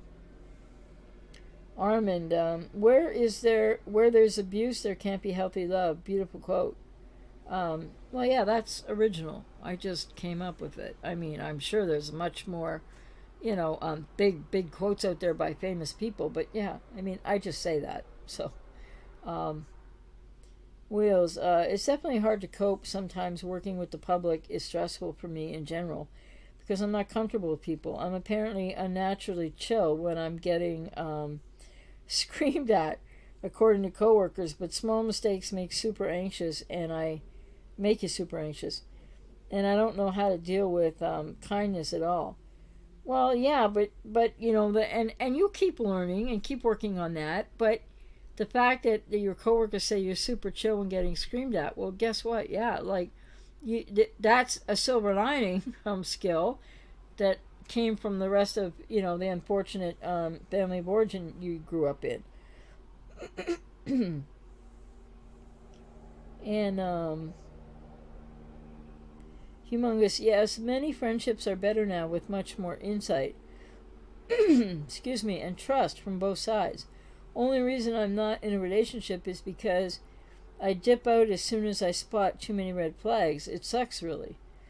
Well, yeah, but it's important to keep doing that, right? And then the hope is, you'll meet someone that you won't have to dip out on, because there are healthier people out there, but there's a lot of cluster bees out there, too, unfortunately. And James, not engaged. We are both going our own ways. Oh, okay. I tried to be a friend. Yeah, that never works after either. I mean, rarely ever. Be there for that person, but they were triggered anytime I was out with friends or moving on. Fear of abandonment plus fear of intimacy. Yes, that's that no-win situation of get away closer.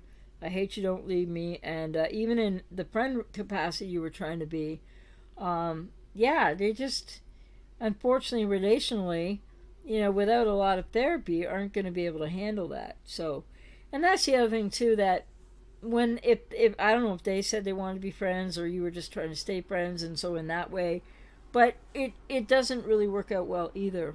So, and I do have a live stream up that was done a while ago. It was like, can you be friends with an ex with BPD? In case you find that interesting to look at, but um, a lot of people try to stay friends because a lot of people like do still really care, right? And that's um, you can't just turn off all care. I mean, some people are so angry that it's different. But whatever it's like for people, I think you see this is grief too. The loss of these relationships, among all other things going on, there's a lot of grief there.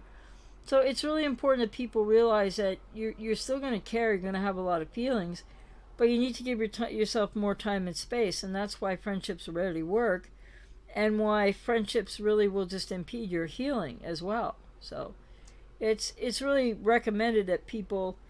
I mean, most people in healthy relationships, especially in the heterosexual realm, don't stay friends. So if they have to co-parent, maybe, but even then, they don't really stay super friends. They just maybe have a working relationship to co-parent and share their children's activities. Like I'm talking about in healthy relationships, not BPD exes who are untreated.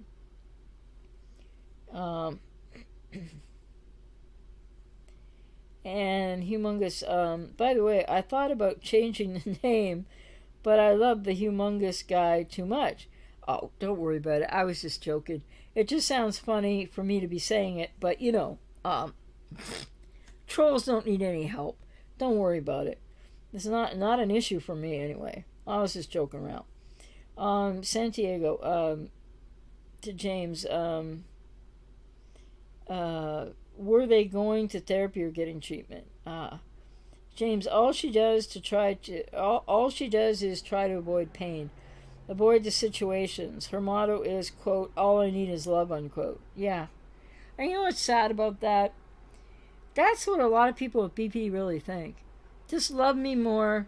Just love me better. Just love me this way, not that way. Oh, don't do that, do this. Oh, don't say that, say this. But it doesn't change anything. And just love me more or whatever and validate me, but they don't realize that it doesn't touch the core wound. They don't realize it. They can't take it in. You can love them all you want, and all they need is love, but guess what? They can't take the love in, so they're never going to be satiated. with love or by love or feeling the love or trusting the love, and then they can't reciprocate the love. So it's a really sad and tragic mess, that. And yes, a lot of people with untreated BPD today are, and some people with codependency right now after BPD breakups, people have to be careful, are just doing anything and everything to escape their pain. And of course, the only way through to a healing recovery journey, whether it's somebody with BPD or somebody with codependency after these breakups, is through the pain. You know, it's the only way through. And so people that keep, like, and a lot of people with BPD are doing this, but some people with codependency as well. People that run from their pain and try to escape their pain, you know, what we resist persists. And so it's the only way out. And unfortunately, so many people with BPD, in a time, okay, there's some systemic problems in mental health and they should stay away from psychiatry. But in a time when there's more treatment than ever, and people with BPD can really heal and recover, it's like, I'm not saying fewer are going to therapy or not going to therapy, but so many aren't even entertaining the idea, and it's a tragedy, really. They just don't know what they're missing out on. I mean, it's hard, painful, but then as you grow, continue to grow through the therapy process and healing recovery from BPD, you learn how to deal with that pain. And for the first time in your life, as I know many years ago, you start to not have pain 24/7, and that feels pretty awesome. And then you just keep building on that. But some people with BPD just can't stop the running and the trying to escape. And they're going to keep having, and their pain will worsen over the years because of that. Wheels, I'm hoping I could find a job that requires less interaction with the public sometime soon. I can understand why. But at least this will force me to learn how to deal with people. Well, yeah, I mean, and you're probably doing a whole lot better than you think you are, you know, but I mean, back when I was in university, I worked in, like, you know, summer, you know, like in fast food restaurants, stuff I think I've alluded to before. And, you know, even then, dealing with the public, yeah, I mean, there's always somebody going to come along in the Q public and, yeah, be a cluster B, or in some other way, just be a nightmare. And all you can do is kind of, you know, there's always going to be the customer that is never satisfied, right? No matter how hard you're trying to, whatever you did, or if you know, whatever it is you do. So whether it's serving them food, whether it's fixing something, you know, whatever it is. And the important thing there is not to worry about what people think of you, and not to take on the pressure of their abuse, because don't care about how they think. I mean, you're doing the best you can. You're doing your job, and if they're going to be crazy on top of that, well, there's nothing you can do about it. Trev, why is we say BPD can't remember or forget things they've said or done that's bad, but they can remember everything they say you have done, which they claim is bad? Well, yeah, this is something that remains a hot debated topic, because my feeling about it is some people with BPD can get triggered. I mean, they all get triggered. But when they're triggered, can be more dissociative or more dissociated than others, or at different times. And so what that usually means, certainly in my experience many, many decades ago, I never forgot everything at all. In fact, I had a pretty good memory for, you know, what I was up to that was, you know, I would regret later. And I think that maybe sometimes I wouldn't remember the whole sequence of events in order, but I wouldn't say, well, I don't know what you're talking about, I forgot. Because, you know, there's a possibility that some people with BPD severely affected might forget. Might really dissociate to a point where it just gets all scattered. But that's not the case for the majority of people with BPD. You know, and then again, today with psych meds, you never know if that's playing a role. I frankly don't buy it a good percentage of the time. You know, and I've had clients trying to pull that stuff on me too, and I'm like, I just say frankly, I'm not buying this. Because, you know, like a video I did, one of the more recent ones I did, I don't remember when, but you know, in the last couple weeks, It's about BPD. Oh yeah, are the Hoovers planned or impulsive? And then I put at the end of that, because I talk about it toward the end of the video. And hey, what's up with the no amnesia and BPD? As some people claim there is this BPD amnesia, which I highly doubt, except in a couple of circumstances and in the severely impacted, which is a less percentage of people with BPD. Because how come when they come hoovering back, whether it's impulsively planned or planned and not so impulsive, how come they know exactly what to say to you? And how come they remember? Because, sometimes people, when they get hoovered, they'll ask questions. Well, like, what about this and what about that? Because I couldn't have you doing this again, or I couldn't put up. And people with BPD then aren't going, oh, I don't know what you're talking about. I forget that part. So, I just think on the majority of people with BPD, they're not forgetting.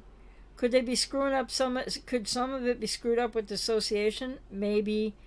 But I think saying I forgot or I have no idea and remembering everything that you did and said for all eternity suggests it's a, quote, selective memory issue, which means they're lying to escape responsibility and accountability. Spirit on a mission. Hi, AJ. Please take care of yourself. Yeah, I am. Believe it or not, I am. And I know this is, thank you for that. And, yeah, that's another reason why I feel like I shouldn't show up on camera in general. But, hey, I'm doing okay, and it probably looks worse than it is, but it's no fun. But on a different med combination now, and since you said that, I'll just say, I don't know if it's been 7 days, but haven't gained a freaking pound in 7 days at least. So that's the beginning of going in the right direction, because it's a medical thing. So anyway, James, seems to get worse. She's 36 now. I can see it in her face, the sadness. Face looked much happier in pics of us together. Now you can see the sadness in her eyes. Yeah, it's tragic. It really is, because people with BPD don't ask to have it, but they have to find that responsibility or something that gets them into therapy. And by the way, when I started therapy, first psychologist I saw was 15 years old. I didn't know it was, quote, BPD, unquote. I had boatloads of trauma in my childhood, but I hadn't caught up to what all that meant yet. But I didn't know why I wanted to go see somebody. I just knew I needed to. And I just knew, couldn't trust parents, that's for sure, because they were the main abusers. But people don't have to know if it's BPD that it's BPD in order to start seeking help. So people should remember that, too, because they can find their way there without you announcing to them what you think they have. Or if they've been diagnosed now, and they've been diagnosed and they're now, blocking that out or denying it. When I first saw a psychologist at 15, I didn't even know what I was talking about. I just knew what was really bothering me at the time, and everything was a mess, and so yeah, people don't have to know why they need help. They just need to figure out that they, would help them to go talk to somebody, and start that way. And Vanessa, Two Wheels, yes. Ah.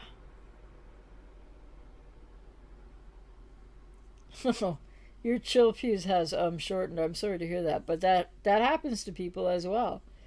Of course, if you work on that, and if you give yourself, try to get some coping strategy around that, you might be able to strengthen that in strengthen yourself. Sorry, in that area. Santiago, thank you, AJ, for your knowledge and help for us viewers. Our codependent relationship with you is growing. Oh, that's funny.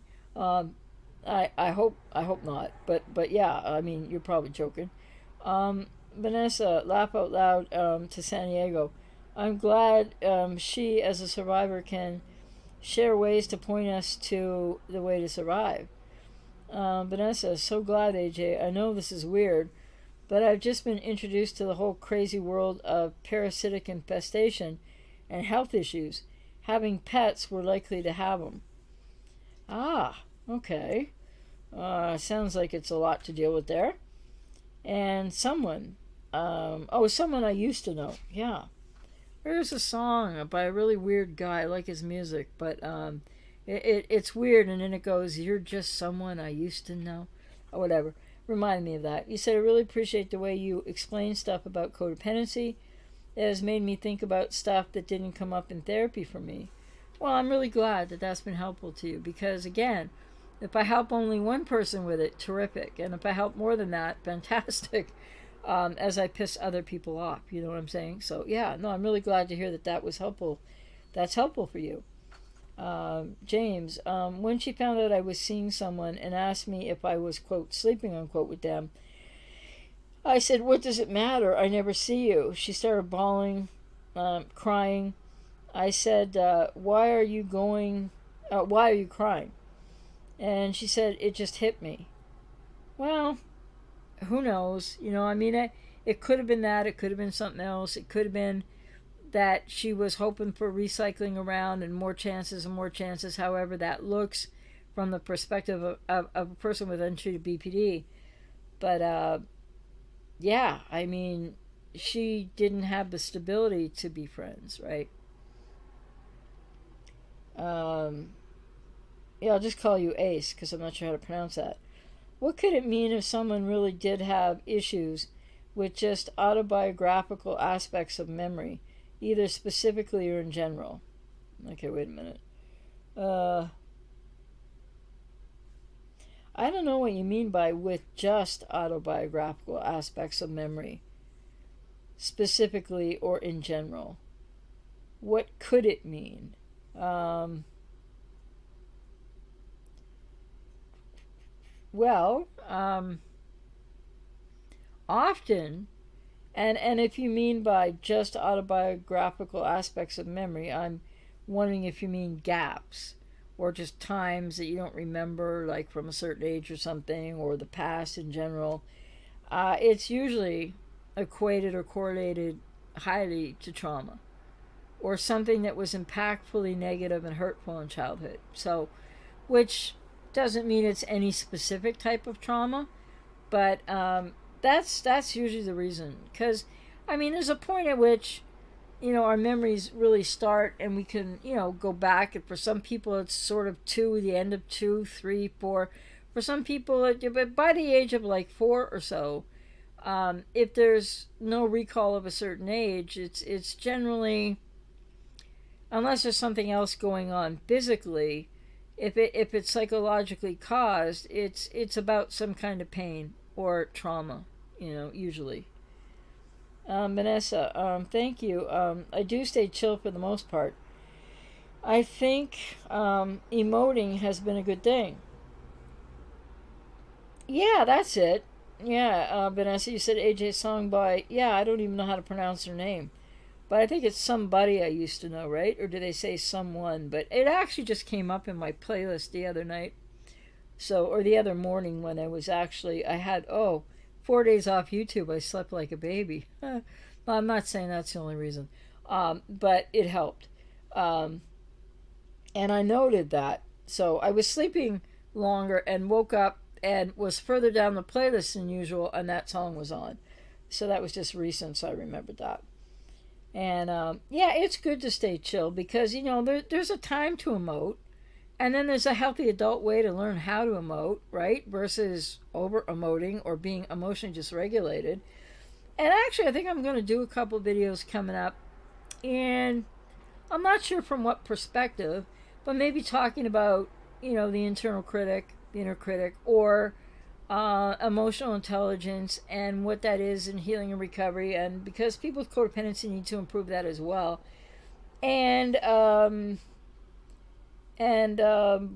yeah, being chill. Wait a minute, I forgot what I was going to say. Yeah, how the process, because there's a lot of people out there don't have a diagnosis or aren't cluster B, but for various other reasons, and especially in codependency too, for various reasons, just haven't really adulted fully yet. And what does adulted fully really mean? Well, adulted to a discernible degree of what is really, we've lost the meaning of this, by the way, but what really being an adult would mean or has meant over time versus whatever's going on today. And I don't know if the person that said what they said in the last video, and I know if I mentioned, people are going to think it bothered me way more than it did. But when they said, and something baby boomers, and whoever they were talking about, I just didn't know what they were talking about. But I would just say, I think not all millennials, or the next generation down, but some of those millennials, I got a long way to go to adult yet. But then I could say the same. I'm sure there's baby boomers that never adulted or finished adulting. So it's not a one generation type thing. But yeah, what does it mean to have adulted or to be adulting in a healing process right now? I think it's something that's worth talking about more. And when I say fully, like to adult fully, well, that means to get to where one should be, psychologically, age-wise, emotional intelligence, healing, recovery from whatever one needs to recover from, and being age appropriately adult. Because I think we continue to grow and learn things as we get older, but we don't have to take the whole life curve process to adult, if that makes any sense. I should have left out the word fully. I trapped myself there. Ace, in relation to what you were talking about before, with the borderline maybe pretending to not remember. Oh, okay. What could it mean if they...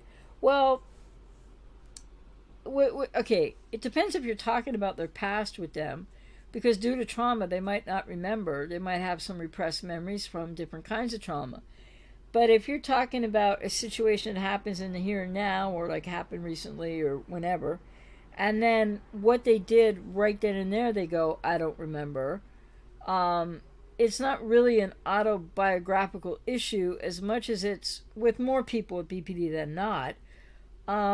It's lying, it's obfuscation, it's wanting to escape not being held accountable and responsible. It's protective. So if that helps a little bit more. Yeah, because I know that you guys have a character limit on here.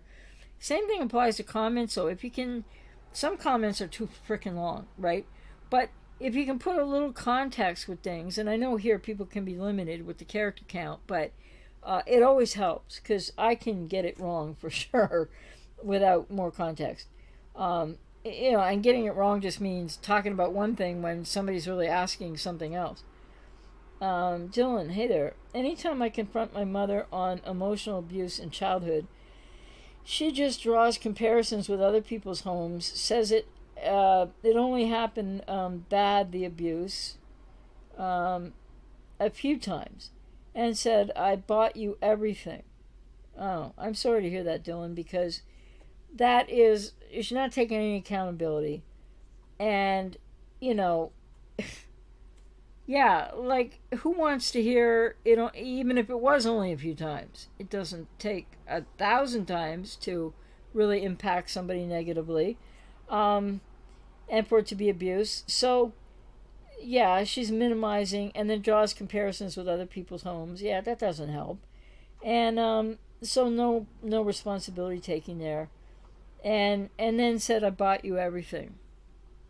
Well, maybe what, I don't know if your mother, is a cluster B herself, but yeah, just no personal responsibility there. And to say she bought you everything, I've talked about my family of origin before, and the fact that we didn't want for anything. And there are people that, not only go through as much abuse as I did in childhood, but might live in poverty too, and it'd be way worse for that. But wait a minute. Before I say it would be categorically way worse, yes, it would be more hardship. But this I bought you everything. What is that supposed to mean? Because I know that I grew up in with a dark triad father who earned a lot of money, and everything was there, materialistically, etc. And then some.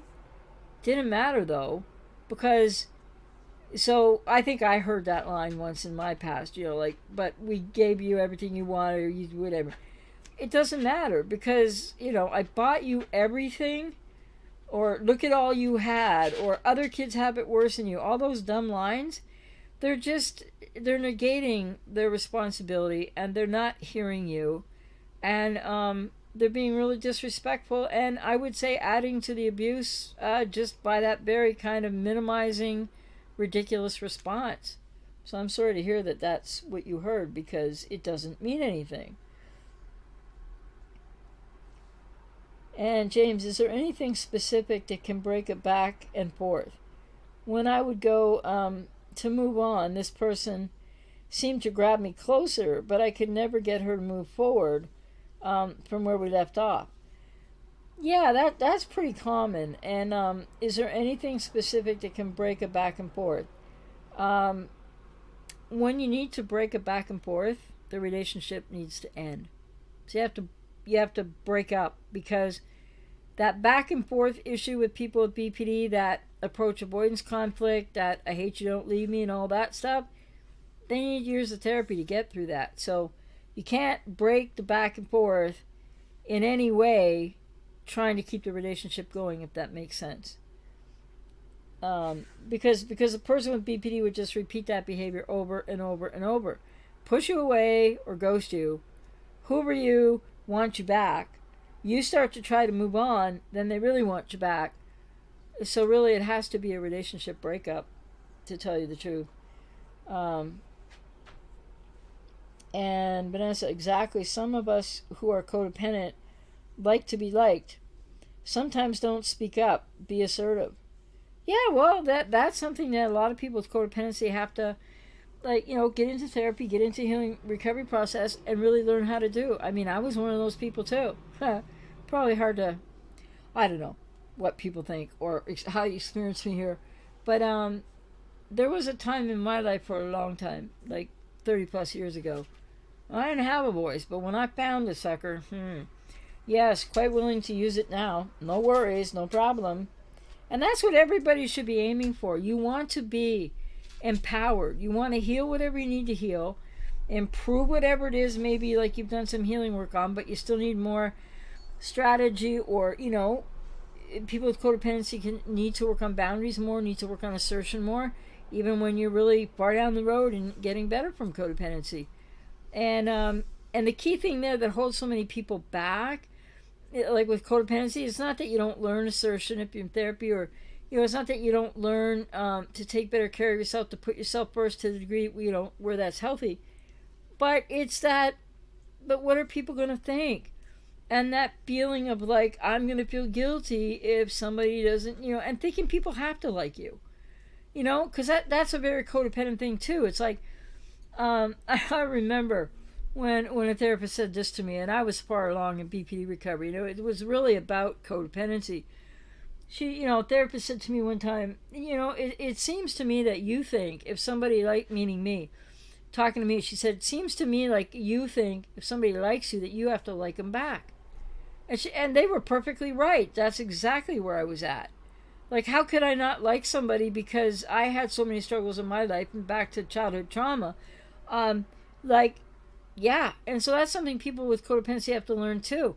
You have every right to choose who you want to hang with or not hang with, or be in a relationship with or not be in a relationship, or talk to or not talk to, relative or whomever, because you have every right to make those choices. And if somebody likes you, like, say they want a relationship with you and you're not interested, it's okay.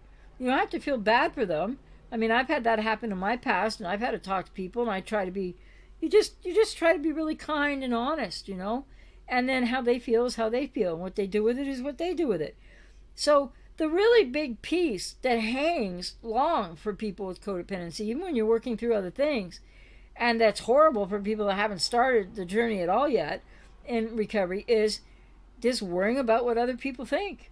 And that you got to please them, and oh my God, they'll think I'm horrible if I say this or do that, or if I don't want to do this, or if they like me, just like as a friend, if they like you and you don't like them. This has been something that it used to plague me, but it happens a lot in my life. Like, I don't mean to say I don't think I'm special or anything, but it's like what I say in videos here. Not everybody resonates with me, right? And then some. We know that. So we're not always going to resonate with everybody who for one reason or another wants to be our friend or more, or and maybe we're not available for more no matter what, and or whatever.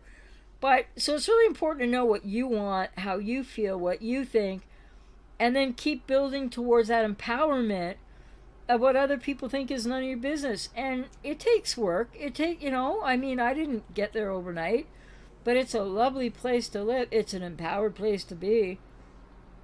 I still have a little curiosity as to what those two clowns said earlier, but like, who cares one way or the other? Whether I'd seen it, I didn't see it, but if I'd seen it, wouldn't have mattered either. Because, people that are wanting us, like, I shouldn't say wanting, because people with codependency have that default position of feeling guilty until you heal that, because it comes from childhood. But once we get past that, it's like there are people out there, they feel bad. They're having a horrible time, whether they're narcissists or borderlines or codependents or just weird and toxic. And whatever they shot at me in the live stream, I don't care. Like, they got to do what they got to do, but we don't have to care about it. We don't have to take it on, right? So, and I've had the experience in my life. I mean, I'm older. I've had lots of experiences in my life. You get to know somebody and you think they're a friend. And then lo and behold, oh boy, in a heartbeat over it, whatever it could be, but I don't know, it could be anything. But you just find out that they're not who you thought they were. Like, they're not necessarily borderline or anything. They're just not who you thought they were. The second I find that out, I'm like, done.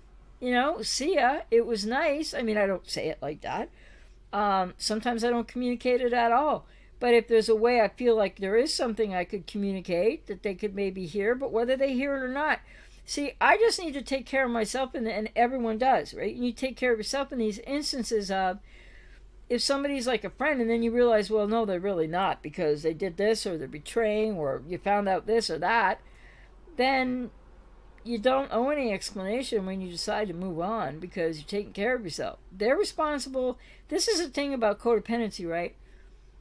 And this is what the last video was about, to give a message and to that person, but to everyone, is codependents need to learn how to take responsibility for what's theirs and healing and recovery, and stop taking responsibility for everything that everybody says, and don't feel like everybody has to like you, because it's an unrealistic, very painful way to live, and an unrealistic expectation to think that everybody's going to like you. So I don't think I'm unique that way, that I'm a lightning rod, that people either resonate with me on the channel here or they don't, etc. And they make that known. Good for them. Woohoo! They think that's power, I guess. And the other thing is, in life, it's the same thing. Like, if I'm not down with something, if I don't resonate with somebody, why should I feel guilty about that? And there are other people, I mean, in my life, I'm a lightning rod too. It's not like everybody that my partner knows likes me. It's not like everybody that my friends know likes me. It's not like I like everybody that they like either. So, to each their own and all that. And I've had some interesting, like for other people, like friends of mine, and somebody will say something about them, like that they, and it's when friends bring friends into, social situations, which you can't do right now anyway. But yeah, I've been through times where people were, somebody I didn't really know that was a friend of a friend that was at a barbecue or something, would say something to me and it was really cutting or it was whatever, and I'm like, well, hey, if that's how you feel, then you want to switch chairs and go over there, or shall I, kind of thing. Like, who cares? There's a lot of reasons why people do that aren't cluster Bs, but it's a toxic behavior. And there'd be millions of examples and ways to explain it. I won't go into it now.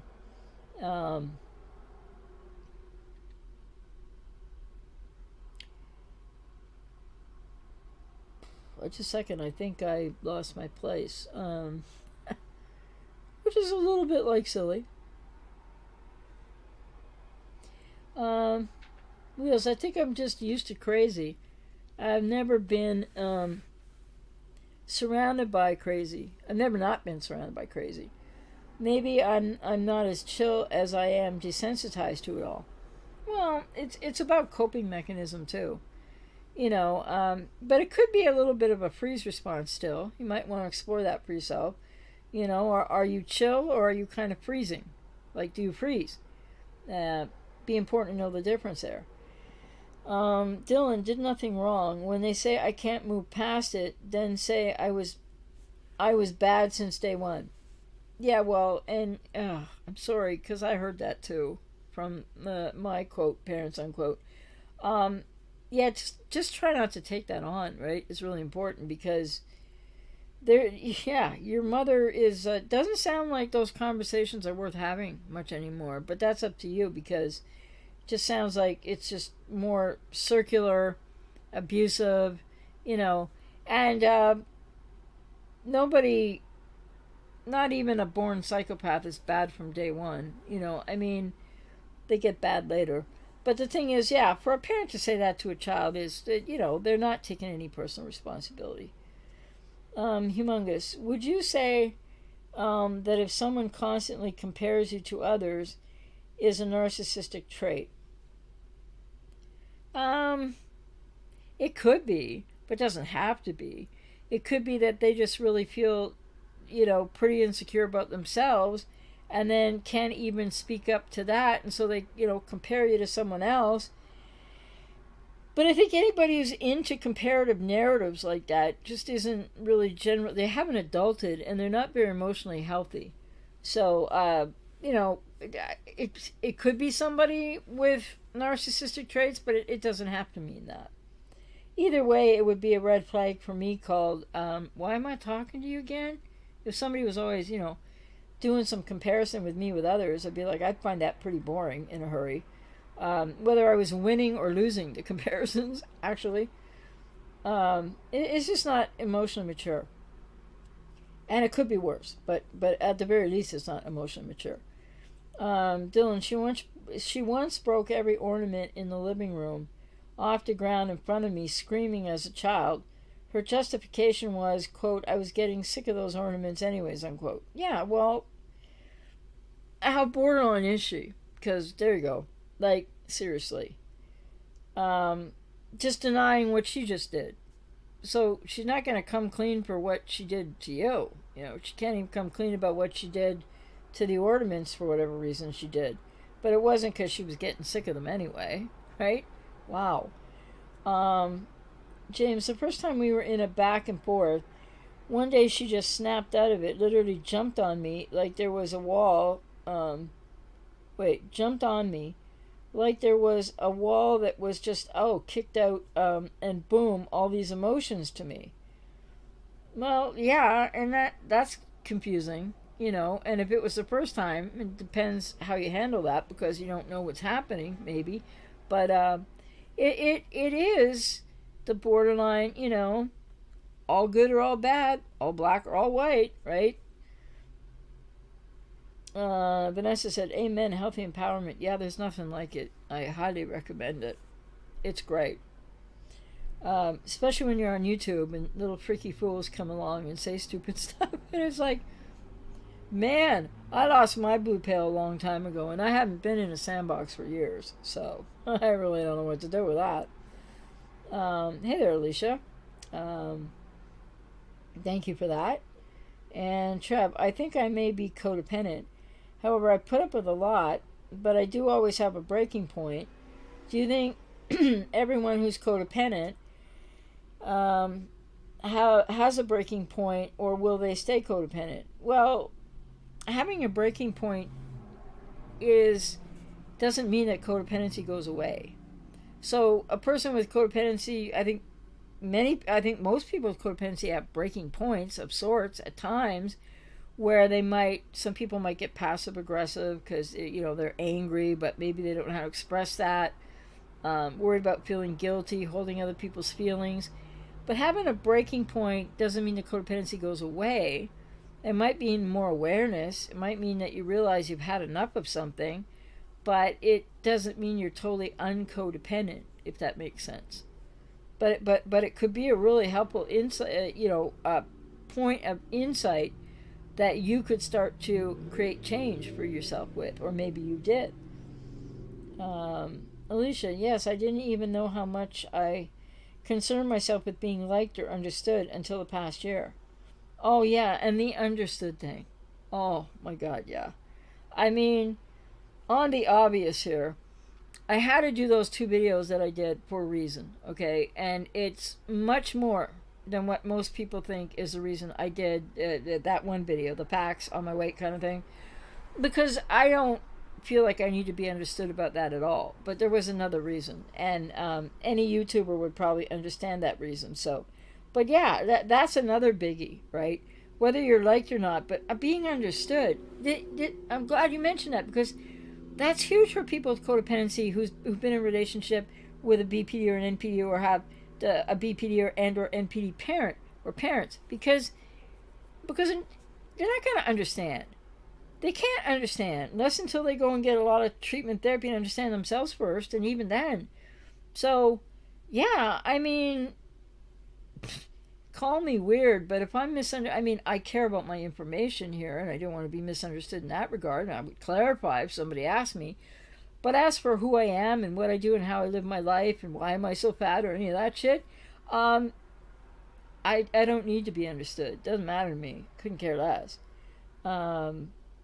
Yes, the person whose name I don't know how to say. How does a person with BPD see an intimate partner as a parent? Is it a feeling, or is it the way they are attaching?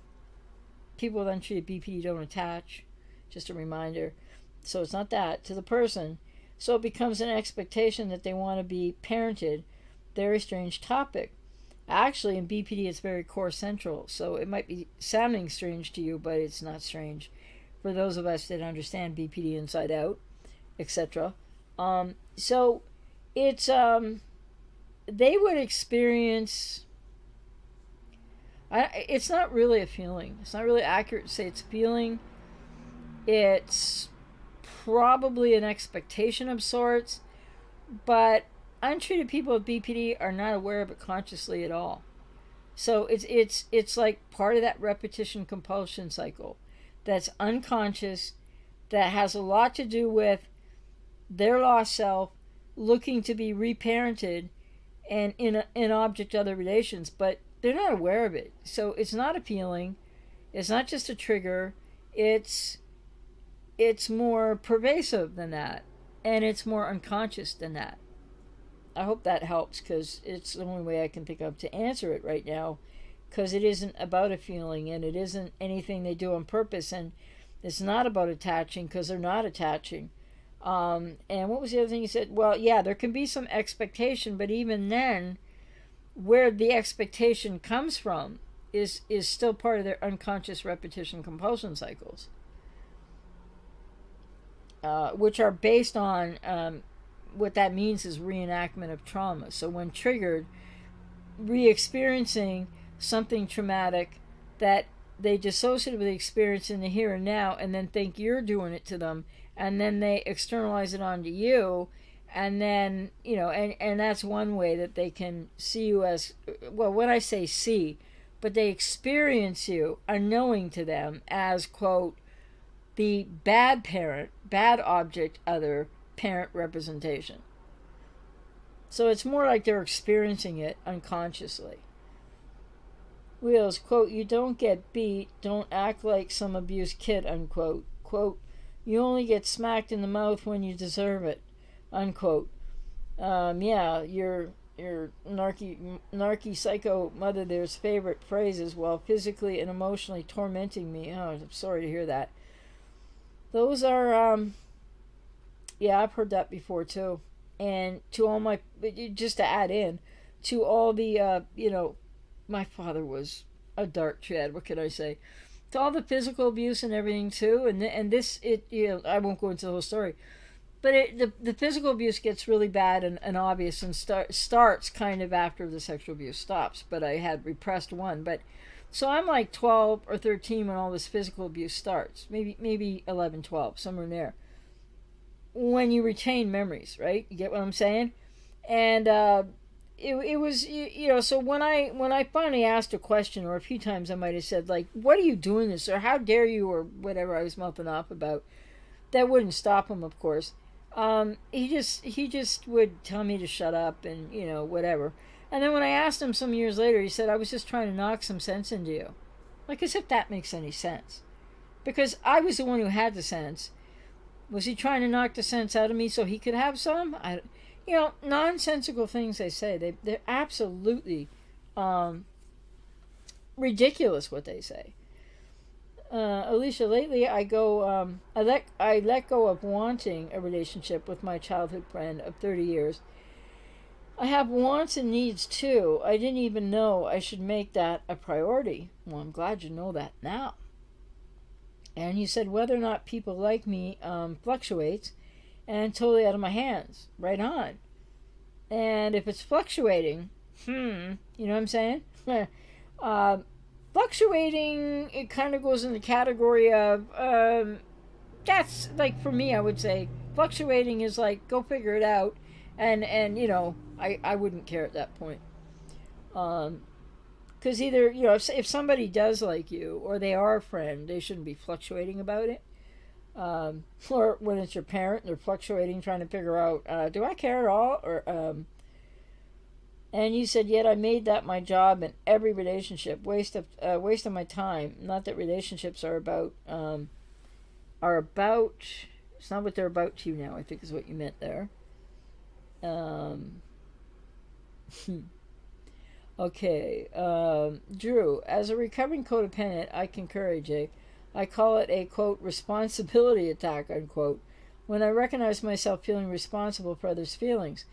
That helps me identify my behavior. Yeah, I like that you frame it that way for yourself. And also, it sounds like whether you are intentionally or not, you're being more mindful of that. So you're catching it, you're being more aware, and then you're like, ooh, responsibility attack, don't want to go there. That's great. Oh,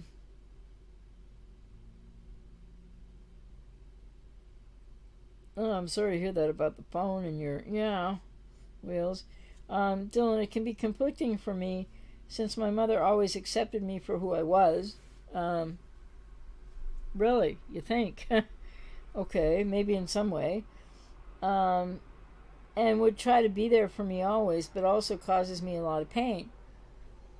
Well, it sounds like you might have a little bit of a trauma bond with your mother, and it sounds like a little bit of Stockholm Syndrome because it sounds like there was some intermittent reinforcement going on there.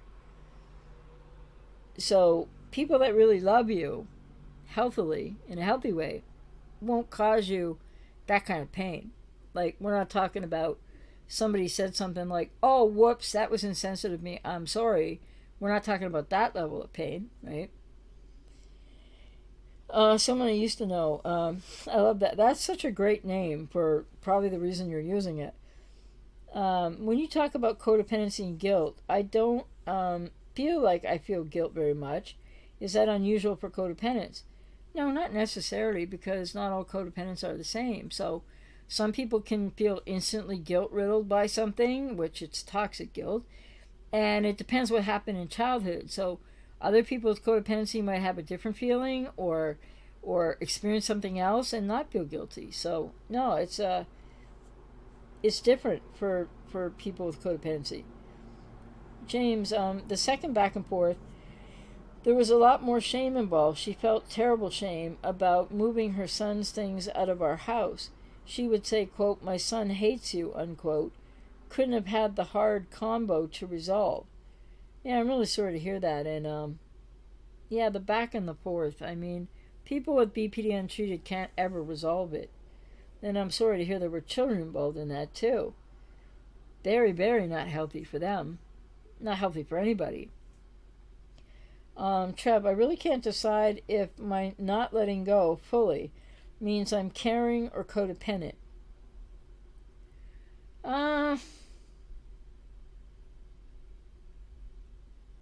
Probably still some codependency there, because when people care, because it might be a little bit too much caring, so that could be still a little bit codependent.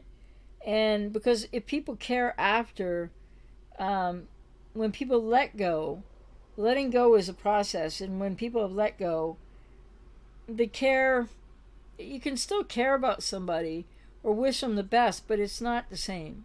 It diminishes some, or considerably, I should say. Um, and Dylan, why does the live stream have 11 dislikes? I guess because whoever came here and said whatever they said that I didn't see wants to just add a little extra oomph to their nonsense. Either that or it's the usual thumb or down, and that 11 will hit 14 or 16 predictably from somebody's sock puppet accounts. Who cares? More to the point, I'm trying to encourage people in live streams or in comments in general not to bother mentioning dislikes, because that's just juvenile behavior, and some people got to do what they got to do. It's probably a sock puppet thing. It's probably not 11 individuals. Put it that way. Well,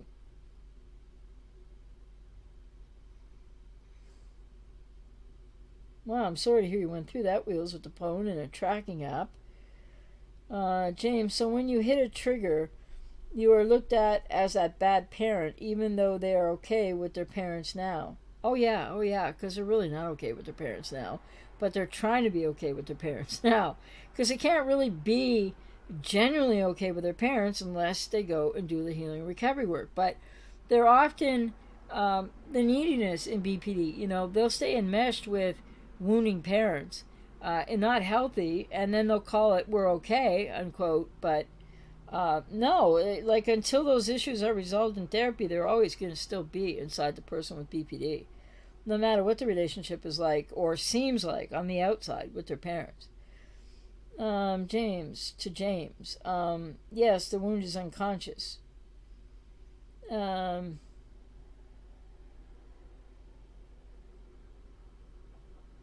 sorry to hear that, Wheels. And then you said, so when you say they don't see you, what are they looking at?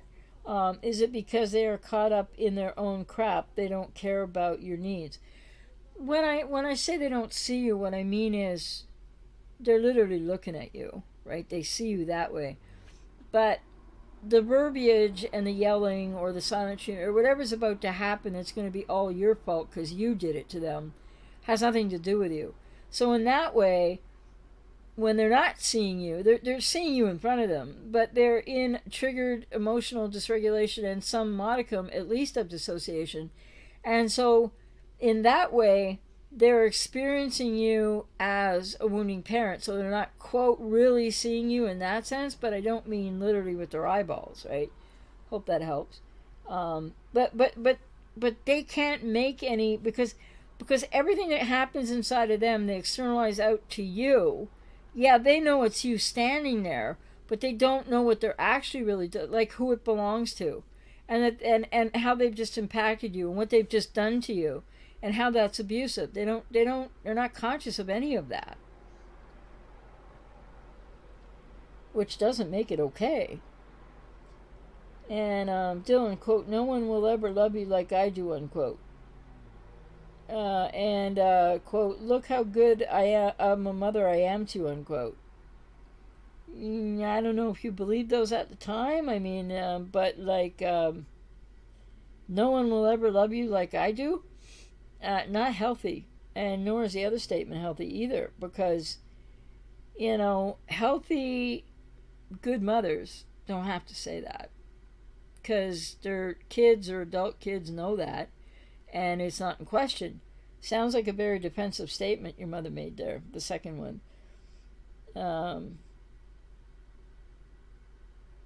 Alicia, I had to start taking responsibility for my levels of engagement in my quote, close unquote relationships. I've been so saddened by seeing how little care and interest is in those relationships. Well, yeah, because you're finding out that they are what they are and not what you thought they were, right?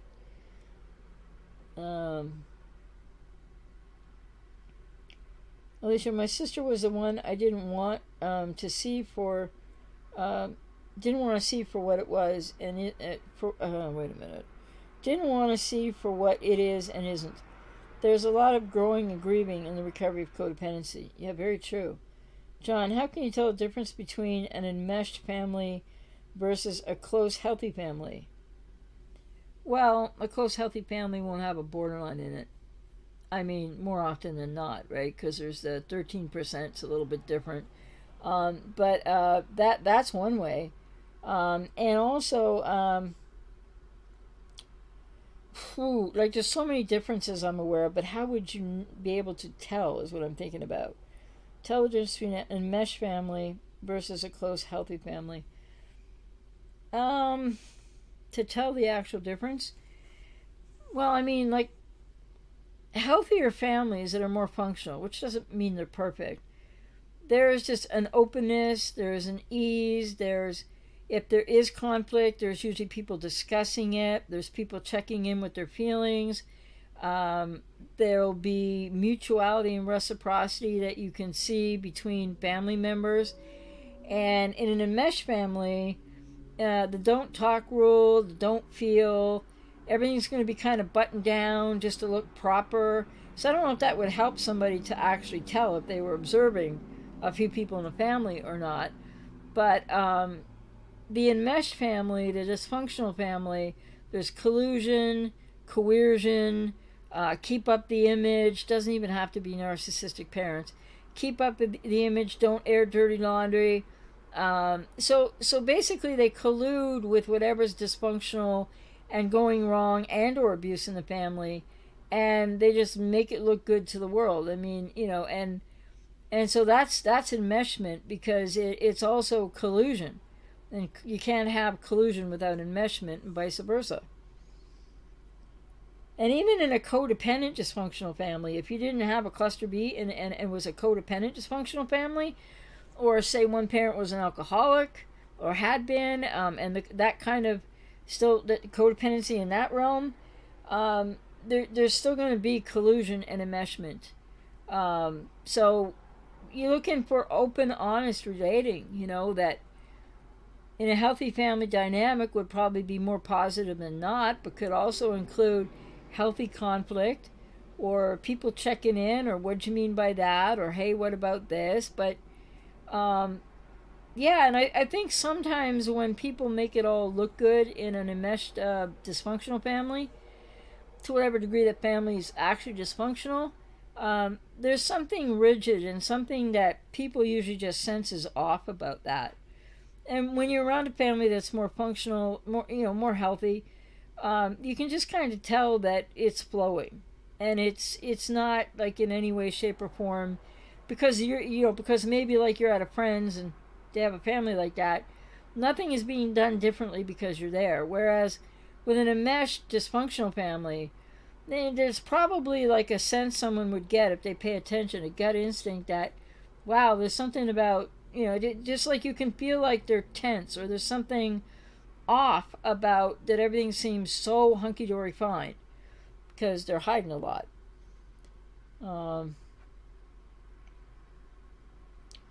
Alicia, interestingly, I feel so free by myself and I'm starting to like myself. That's great. Fantastic. My focus has been so invested in outside of me. It's shocking, but in a good way. Yeah, I understand what you mean by that, and that's fabulous for you. James, would you please explain why the borderline idealizes and enmeshes with the narcissist? What buttons does the narcissist push in order to manipulate the borderline? Does the borderline seek abuse? Oh, wow. I know who you've been listening to. You ought to cut it out. Anyway, up to you.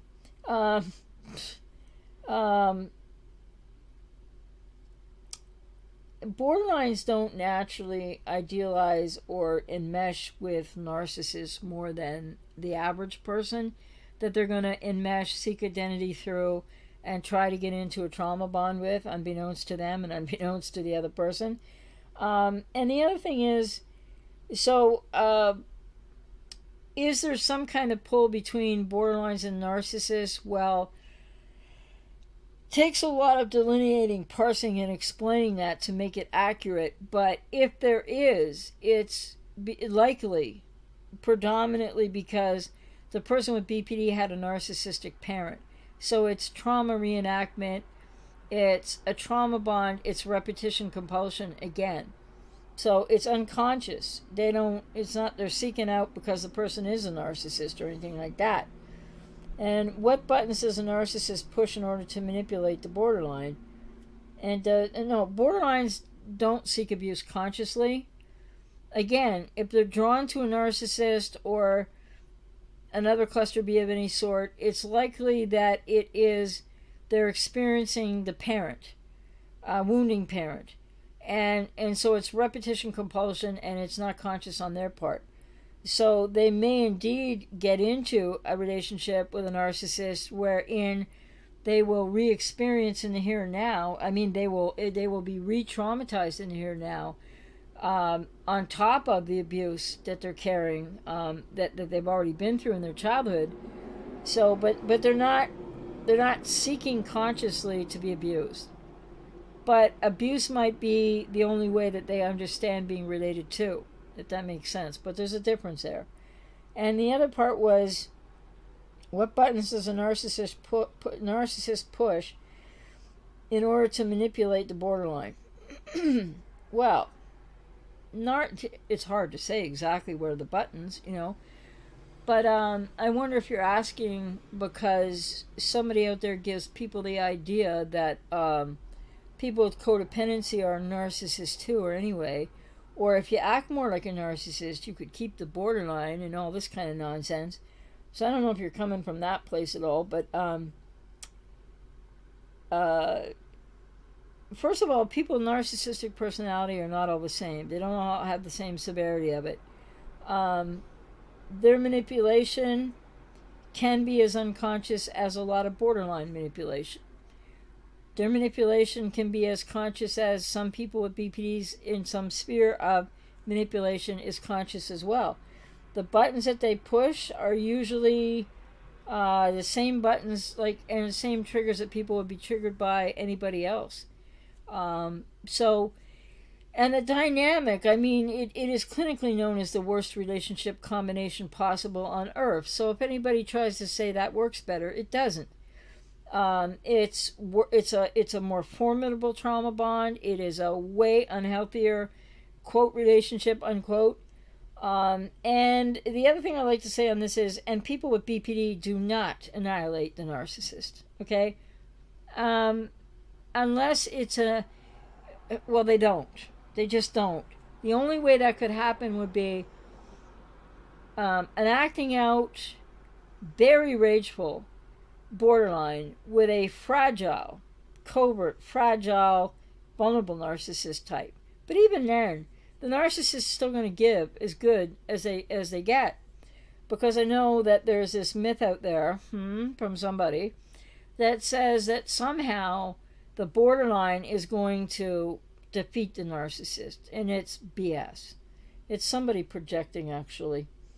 Anyway, you might have asked all that without that connection. I have no idea, but that seems to be where that stuff comes from, in people's perception. I could be wrong. Trev, just wanted to say a big thank you on behalf of everyone. Well, thank you for that, Trev. That's very kind of you. Wheels, after typing that out, I realized why some friends who know about my situation compared to her,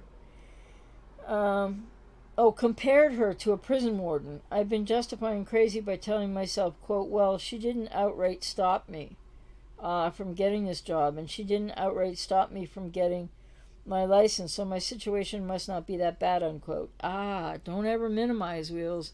Minimization is,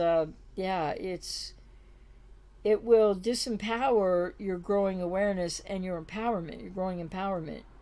Watch out for that minimization. And James said, if the person comes back to talk to me, what's the best thing I can do to support and help them? I know there isn't a possibility for a relationship, but I don't want to abandon this person.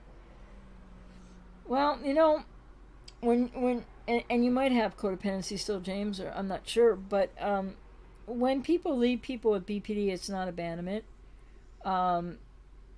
So there's that. You didn't, and you haven't abandoned the person. You're taking care of yourself and moving forward. And if the person comes back to talk to you, well, why do you leave the possibility open for that?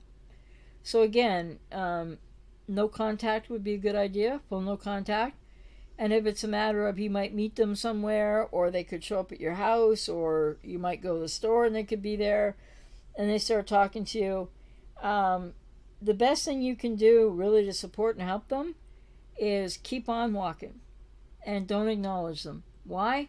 Because it's what's best for you, and you don't want to reward what is still negative, untreated, self-defeating, repetition compulsion, borderline behavior. And you can't help them, and it's not your responsibility to help or support. So again, it's getting clear boundaries and really letting go. That might sound hard ass, but I don't mean it that way, and it's why it's not good to be friends after, etc. And you said you don't want to abandon them. Well, you're not abandoning them. I mean, you got to take care of yourself. And when you were in the relationship and in that to and fro place, whether you're aware of it or not, every time you kind of were there for them, you were abandoning yourself. So people with codependency can abandon self a whole lot, but you're not abandoning the person with BPD. You're not the mom or the dad of them. You have a right to go on, to break up, to go no contact, and to realize that you have no responsibility, nor can you be effective at supporting or helping them. In fact, that's where enabling, especially after the fact of a relationship, and you run into them or something, or you're not full contact and you allow more contact, that's where enabling really does get to a point where it's could be hurting the person with BPD more than helping, because you're getting in between them and their bottom, and they need to find a bottom, and hopefully it's not a horrible bottom.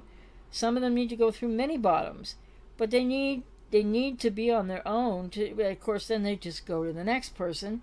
But people with codependency and or healing from that have to realize you might still really care, and you might still really have compassion, but that doesn't mean that it's best when people have compassion or still care about an ex to realize that there's no healthy action you can take with that. Those are feelings, and so you need to let go, and you can't help or support them, and you're not responsible to do so. And it wouldn't be helpful to yourself or to your ex to talk to them again, because clearly they need to find their own way. No, actually, John, not Backman this time. I guess it was. Okay, there you go. But that wasn't who was in my mind. But oh lordy, see, I no offense, James Burke, because I think we got more than one James here. We got 2. I don't know. I just want to say I'm not in the business of cleaning up his mess. I mean, he's just he's a piece of work. And he's not always wrong. I'm not saying that. But when he talks about BPD, yes, it falls off in the Swiss cheese holes and all kinds of, But, and don't listen. Well, I can't say don't listen. But it would be in your best interest not to listen to a malignant, narcissist, freaking psychopath on what happens between narcissists and borderlines. Because where do you think he's coming from, besides aggrandizing himself, aggrandizing narcissist, and not getting it? And he has zero emotional intelligence. So that can get pretty murky in a hurry. Wheels, when I was around 12, I went to a friend's house and was really confused when my friend's mom didn't yell at me a lot of small things and actually talked to her children. Yeah, I hear you, because I can relate to that too. Just being gobsmacked, as Australians would say, at the way that, friends from school that I saw, that their parents, the way they interacted with each other, was like, what is this, It was like being from another planet. Joe, ooh, that's a sad thought that they might get into a relationship with a person with NPD as it's relating, that they are used to, possibly from their family. Well, it happens often, and that's why it happens. And boy, is there more I could say on that would be pertaining to YouTube, but I can't. But we do know there are a lot of narcissists out there, right? That maybe they know and maybe they don't know they're narcissists. And in this area, in the narcissistic abuse community, etc. And like all you have to do is watch some of them operate, and you get a feel for it. But people with BPD are even drawn to their channels. Let me just put it that way. And they don't know why, and it's not in their best interest. Not in the interest of codependence either, really. But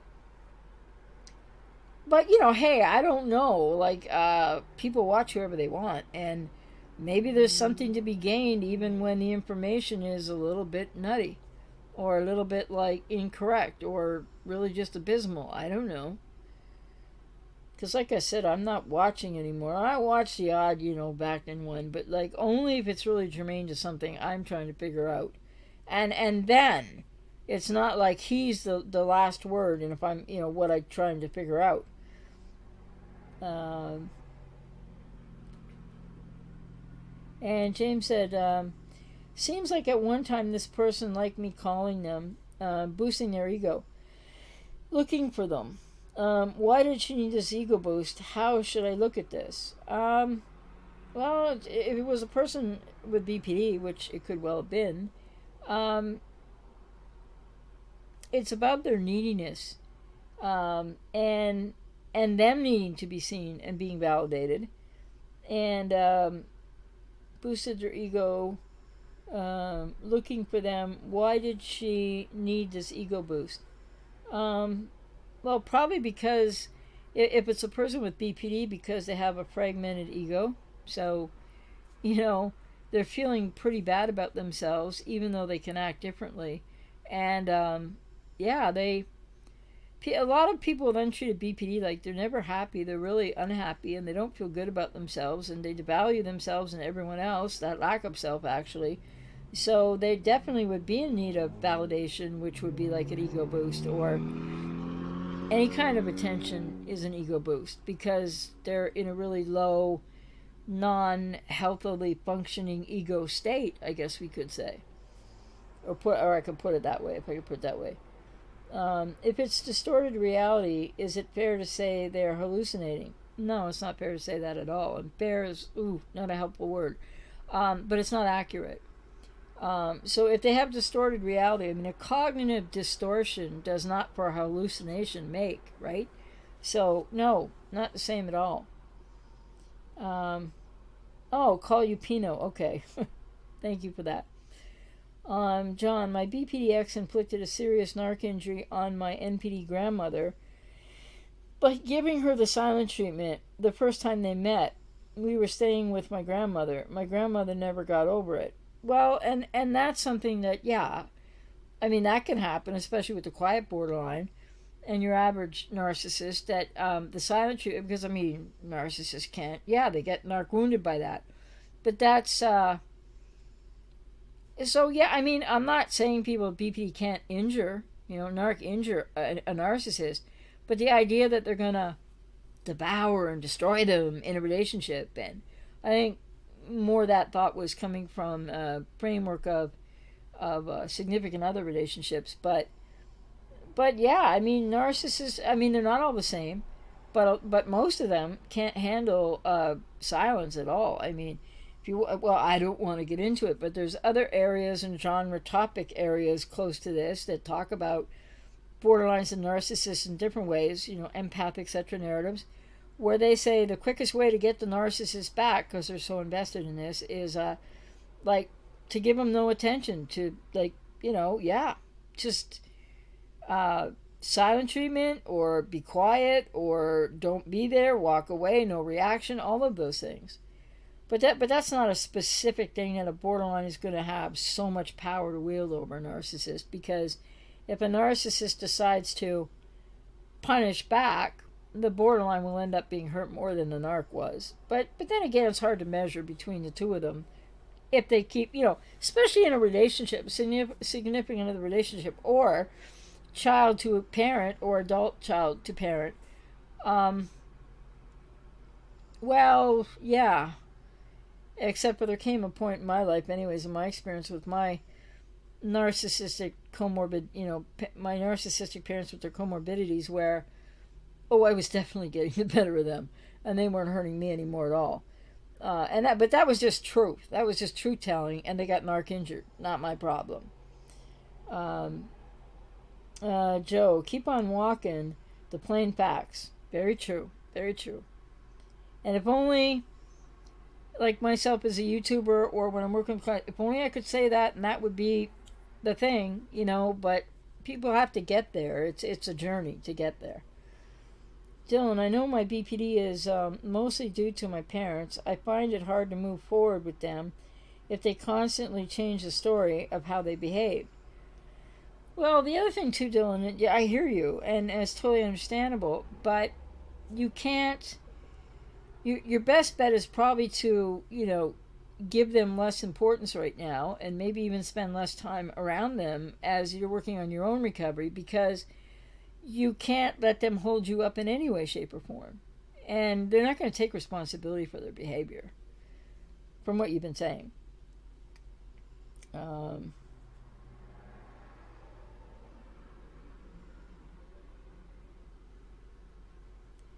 That happens all the time with them wheels, what they do behind closed doors and how they can act all nicey nicey, these narcissists, with other people for image. It's yeah, horrible to watch when you're the child and then adult child of them. James, yes, I'm quite familiar with her work and her book. Yeah, stated that borderline will stay forever attached to an aloof or abusive object, and I assumed it was due to the narc playing on the borderline abandonment fears. Well, I mean, they can do that, whether they're doing that consciously or not, but I think that YouTuber would also say that narcissists can have abandonment fears too. Um, but the borderline will stay forever. Well, they don't attach, though. Attached to an aloof or abusive object. Yeah, what's really happening there is they're not really attached to it, but they are definitely in a reenactment with it. So it's compelling. And yeah, but no, I'm familiar with that book, and I'm going to go back and look and find the place where she said attached, because tisk tisk tisk on her for that, even though she's quite an expert in her own right, of course. Um, Better known than me for sure. So I'm not, I'm just saying, I just question the word attachment there. James, right, she needs to hit bottom. She's already been through two people in a few months. Yeah. Well, and she might keep doing that, or maybe, hopefully, at some point, for whatever reason, as minuscule a reason as it could be, that she might, seek some therapy. And some people, unfortunately, go a lifetime doing what she's doing, and they don't, and it's really tragic. Treb, I always felt like a square peg in a round hole whilst around my ex BPD family. Yeah, could understand why. It's sort of like Wheels would probably agree. And when years ago, as I was acclimating to knowing normal people or relatively healthy people, I felt like in the beginning of that, it felt like the same thing, but in reverse, right?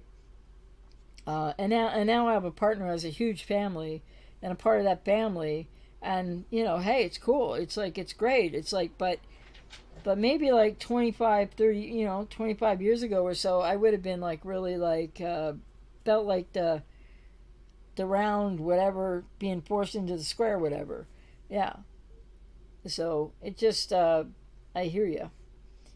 Wheels, fair point, AJ. She didn't outright stop me from doing these things, but she tried to convince me I couldn't, and then I shouldn't, and that I shouldn't, and she tried to control the process of anything she couldn't stop. Well, and that's going to become more and more her desperation and less your problem. But watch out for the backlash, though. Unfortunately, Sam, hey AJ, thanks for everything you do. Oh, you're very welcome. I'm curious if you have any thoughts about the cultural climate in which these dysfunctional relationships occur in. Well, I think they occur in almost any cultural climate, so I'm not sure. Let's see what else you said here.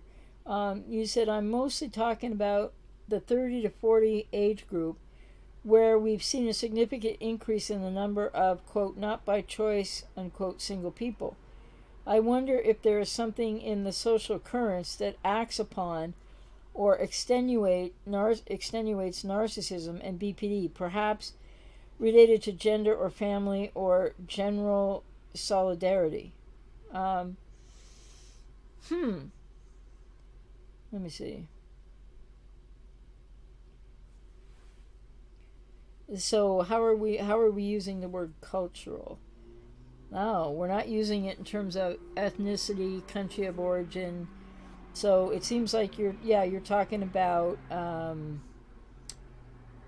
cultural in the sense of generation specific. Okay, I just need to ferret out the meaning because it's text, right? Um, so you're mostly talking about in the 30 to 40 age group. Um, yeah, well, 30 to 40. That's what, millennial crossing to just Gen X. I'm not sure if I'm right, or I think it is. I think after 35 you're Gen X, or 40. I'm not sure. Anyways, so less so in the Gen X generation, but really tremendously in the millennial generation. It seems like it's not to those generations specific that I make the statement. So let me clarify. As we go on in life here, and as things are devolving in the world, and as the family fell apart, when and why, and etc. I could go into that, but that's more sociology. What's happened is that there's been more failure of parenting. It's not certainly not proven, and I believe never will be proven, that BPD or NPD has any really biological or strong inheritable reality to it, and we know nothing about that. And if psychiatry says anything, they have no idea. They can't prove it. So we look to the way that the borderline or narcissist parents, and then what happens in that home and that environment, the abuse and the trauma, and then that person grows up and has kids, and it repeats and it repeats and it repeats. And so there's more people now, as this has gone on through some generations, like that we know of, like more so. It probably went on prior too. And things have changed, like, going way back to like 50s, 40s, 30s, God knows before that. People would just stay together. They just they would fight, they would kill each other, whatever. It was toxic, they just stayed together. So since the emancipation of all people to divorce, and when it's not working, it doesn't work, and more information out there now, it means there's more cluster Bs of that age group now. Because there's probably more cluster Bs in every generation than, let's say, going back was ever known. But now we know more about it, and as everything's been devolving from one generation to the next, in the sense of not the entire generation, but the parenting of cluster Bs to children who become cluster Bs to children who become cluster Bs, there's a lot more of them in that age group. That would be my, the most, the first thing that comes to my mind on that is probably more in-depth explanations as well. And then I would just like to add on this point that less people in that age group that are single, but not by choice, because it's so hard to navigate. And now you got the COVID world on top of it, but it's hard to navigate around. I'm not saying everybody's cluster B, but there's a higher percentage in the population, right? And especially if you consider BPD, NPD, and ASPD, which are not all three the same, but and other mental health challenges out there. And I was just going to say too, for lesbians and for gay men in same-sex relationships, or in the age group you talk about as well, it's like it affects them in a dualistic way, because they end up single, they end up traumatized, just like heterosexuals, but then in the gay male community, in the lesbian community, there's much more. I think there's much more. I mean, heterosexuals do this too, and of course I'm just trying to be inclusive here, not whatever. But for gay men and for lesbian women, they have more, usually in their lives, more chosen family, especially the older they are. But even in the age range you're talking about, and then so when they break up, if that or it's a person who's like a family member, in air quotes, chosen family, that they realize has BPD or NPD, etc., and they have to go through, all that entails in trying to, help that relationship before they have to let it go. Um, yeah, it's just that there's more of this going on, and there's more stress and pressure in the world than ever. And unfortunately, that is not just a legacy of baby boomers, can I say? I'm not a defensive baby boomer. I just think sometimes people throw that around rather stupidly. But you have to remember, baby boom generation was probably the largest generation in history in numbers, right? And the span of it that they gave to it. But we had parents too that were cluster B, and they had parents that were cluster B. So this goes back and back and back. But the difference, I think, is the big cultural shift, from the 60s onward, but into the 70s, where people, women specifically to begin with, weren't just going to put up with these abusive husbands anymore. They could work and they could get free. And then now it's like largely different for men in that age group. But that's about the best I can do with it in the middle of a live stream. But like, there's so many other things going on there.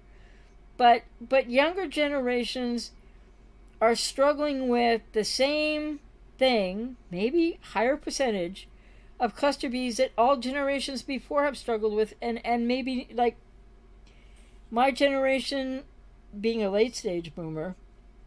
So I'm 63, so people they're just in their 60s now, because the last baby boomers would be 60 right now, or about to be. So 60 in the 60s range of age, we aren't the same as the 70-year-old and up and the 80s boomers, because no. But basically, so what I think is, so there's that, and there's more cluster Bs. And then you got the world that we're living in right now, which is cluster B macrocosm, crazy, whole other thing, even if whatever's real is real in the middle of it. And so this is what's getting worse, definitely. From the baby boom generation to the more cluster Bs being made all the time, caused, abuse, trauma, failed parenting. And then you get into Gen X and it's like, yep, it starts increasing. By the time you get to millennials, it's probably increased even more. And whatever's happening with Gen Z right now, and then you got the digital stuff and the social media and all that on top of it. But you have a devolving, we're in an area, an era of deconstructivism. I mean, things are falling apart. And I don't mean to be a doomsayer with that. But so the other backdrop to all this about more people being single in the 40 to 50 age group without, not by choice, cluster B, but also there's much more difficulty between men and women, especially in the millennials and down, and maybe around 40ish or Gen X-ish, I don't know. But there's much more difficulty in relating because of all the role changes, different expectations, along with the cluster B. And then people that are that age, you said 30 to 40, yeah. Especially the younger, like 30, and even people younger. It's like you are in the worst predicament in life in general, culturally and societally, that any generation has probably ever been placed in. And so just remember that didn't start with the baby boomers. It goes back further. And it has other sociological and cluster B kind of macrocosm sort of aspects to it. But I mean, that there's a lot more to it than I even just touched on there, but I can't go any deeper into it than that. But it's you said if you think that's the social currents acting upon, well, the extenuation, no, that's the wrong way to put it, extenuating, or an increase in an increase in narcissism is one thing versus what narcissistic personality disorder really is, right? So people are using these terms sometimes. I'm not saying you are, but too many YouTubers do. They say narcissistic when they really mean NPD, and then they walk it back and go, "No, I didn't mean NPD. I meant narcissistic." Well, when ascribing that narcissism, or narcissism is even a less effective word to use in this arena, because there is healthy narcissism, right? Not in cluster Bs, but in healthy people. So the other thing I would say to your last comment there was Related to gender, I don't really think so, because there are a lot of men with BPD that we hear mostly about men talking about women with BPD online.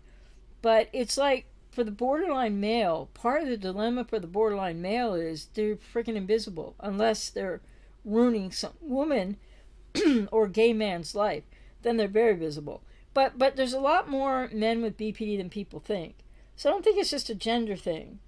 And then it's I don't know what you mean by general solidarity, because I don't think if we ever had that, we don't have that now, largely in society. And then related to gender or family, well, it's related to family in the way that I did describe, with the intergenerational aspect of all that.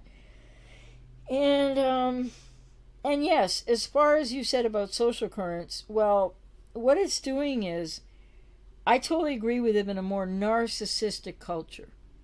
So, then we'd have to kind of carefully parse, what does that mean? It's not referring to narcissists, right? But more people are more egocentric because of different woundedness that might not be diagnosable with cluster B. But that's the social media effect. That's kind of like, it could fall into an area, for some people with codependency, could fall into an area without a label, called people just aren't being seen and heard. And maybe that, I don't know, it's hard to parse that without it being labeled. But I think what's related to gender today, dare I touch it just briefly, is more like what's going on with toxic femininity and so-called toxic masculinity, versus men who are trying to, because of lack of role modeling and cultural pressure and differences and role changes and all kinds of difficulties that include cluster B and outside of that arena. It's like, I think what I learned from a lot of clients who are these younger ages, in these younger generations, I mean, yeah, women have more power today than ever before. Doesn't mean every woman misuses that or is going to be some kind of a cluster B. But I just think there's a lot of confusion in the millennial generation around how to be. And I think that might be the case for some women. I think men are struggling more with that. And then I think you couple that with the fact that still, little boys, even today and even in the last 30 years, or like, that generation you're speaking of, and whatever age, are still not being taught how to feel their feelings. And that, it's not, you're not less masculine if you feel your feelings. You're not less masculine if you are aware of your vulnerability, because vulnerability is actually a strength. But this isn't what men grow up with. So I think this adds to the complexity of it. And I think that there's a lot of this is tricky. There are, I don't care if they're left wing or right wing. Let's just forget that part. The fifth wave radical feminists are nuts. There's gynocentrism in culture. There's lies of feminism that spans all the iterations of feminism. Though I believe, and I was a kid, remember, even though I'm late stage baby boomer, the cultural revolution of the 60s into the 70s was in many ways something that women needed then. But now, I don't understand what millennial women or younger are yelling and screaming about. Like, I think, as Peterson would say, we definitely have achieved fairly much in society. But okay, one thing at a time. We have achieved equality of opportunity, or decent amount of quality of opportunity. I'm sure some people could argue with that on many different cultural levels, but gender I'm speaking about. I think it's pretty much like people can aim for what they want, in careers, in work, etc. There's an equality of opportunity. And I agree with Peterson that it's asinine to think that you could have equality of outcome. Can't do that. Can't control that. This is very much a gender thing. And so I think that I've worked with a lot of clients, and I've heard from a lot of millennial men. Let me put it that way, because I don't want you to think it's my opinion, because it's not really my. I'm not a man. But I've heard from a lot of millennial men that they just don't know who they're supposed to be or how they're supposed to be. So they run into lots of cluster B women, or at least one or more, and that's confusing, and they don't know how to stop doing that. And I'm working with lots of clients that are, among other things, they're trying to heal, trying to figure that out. And so I think there's a real gender tension in the millennial generation and below, and maybe just on the cusp of Gen X there. And I think that isn't always about cluster B, and that, it has a lot to do with family. And then something that I guess I'm more comfortable saying now, but I mean, I tried to deny it for years, but you can't deny what's true, is that in a baby boom generation, with the ones that were older than me, with the Cultural Revolution of the 60s into the 70s, with women gaining more of that over time, to the point now where I would say I believe there is a relative, because there's never equal, relative equality of opportunity, which is, I think, deserved to both genders, as equally as possible, and all ethnicities and etc. Well, I think that yes, it's hard to say as a woman that Cultural Revolution also started the destruction of the family. It really did. And any woman who was wanting to have it all, and the women today following in their footsteps, it's hard for me to say, I piss off women, but it's no, I won't use that word.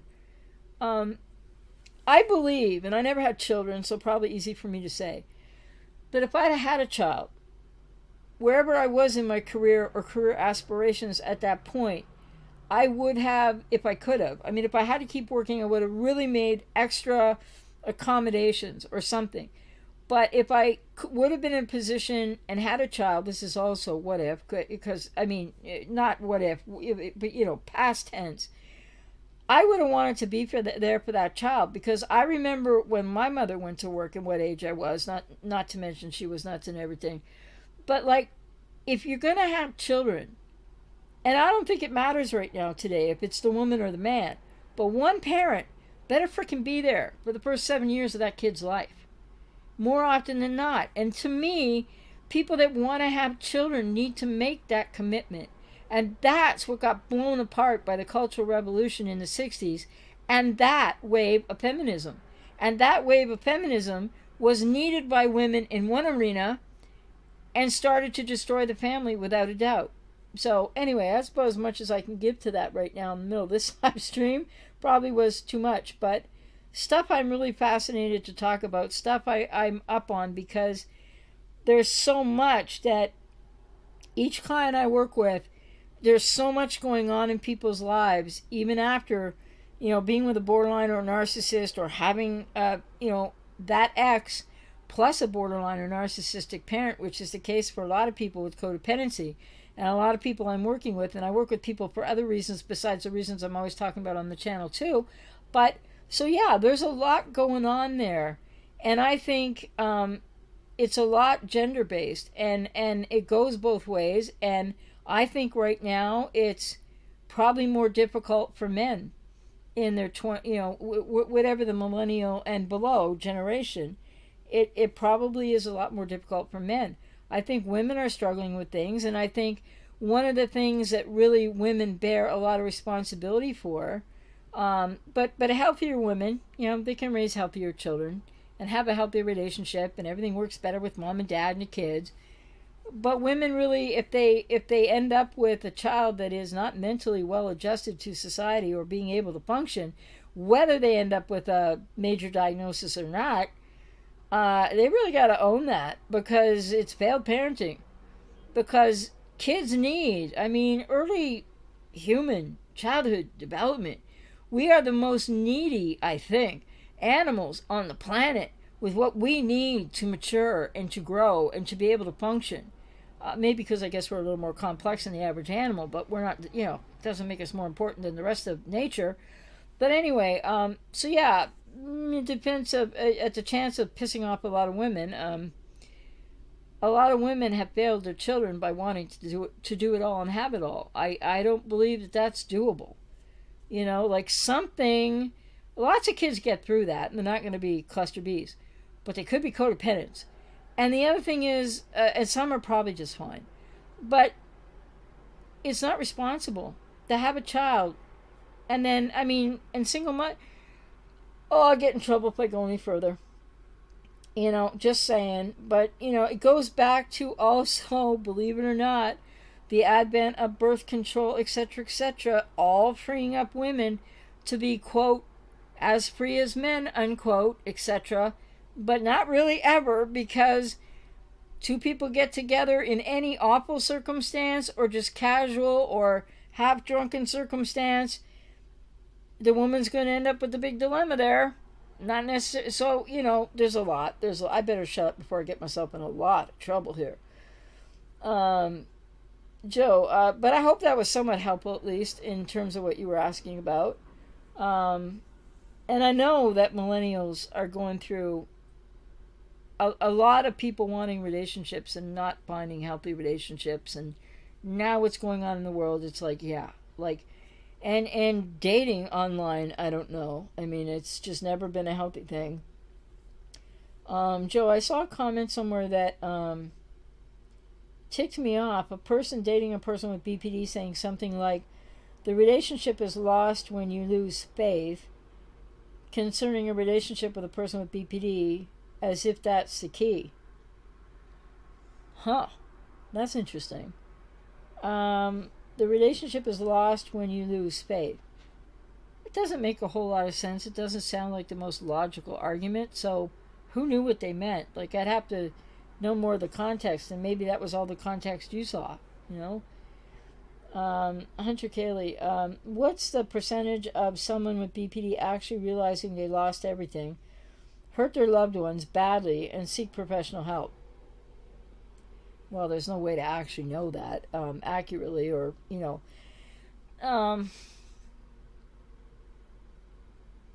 for that to be the driving force for them to seek help, what you described there,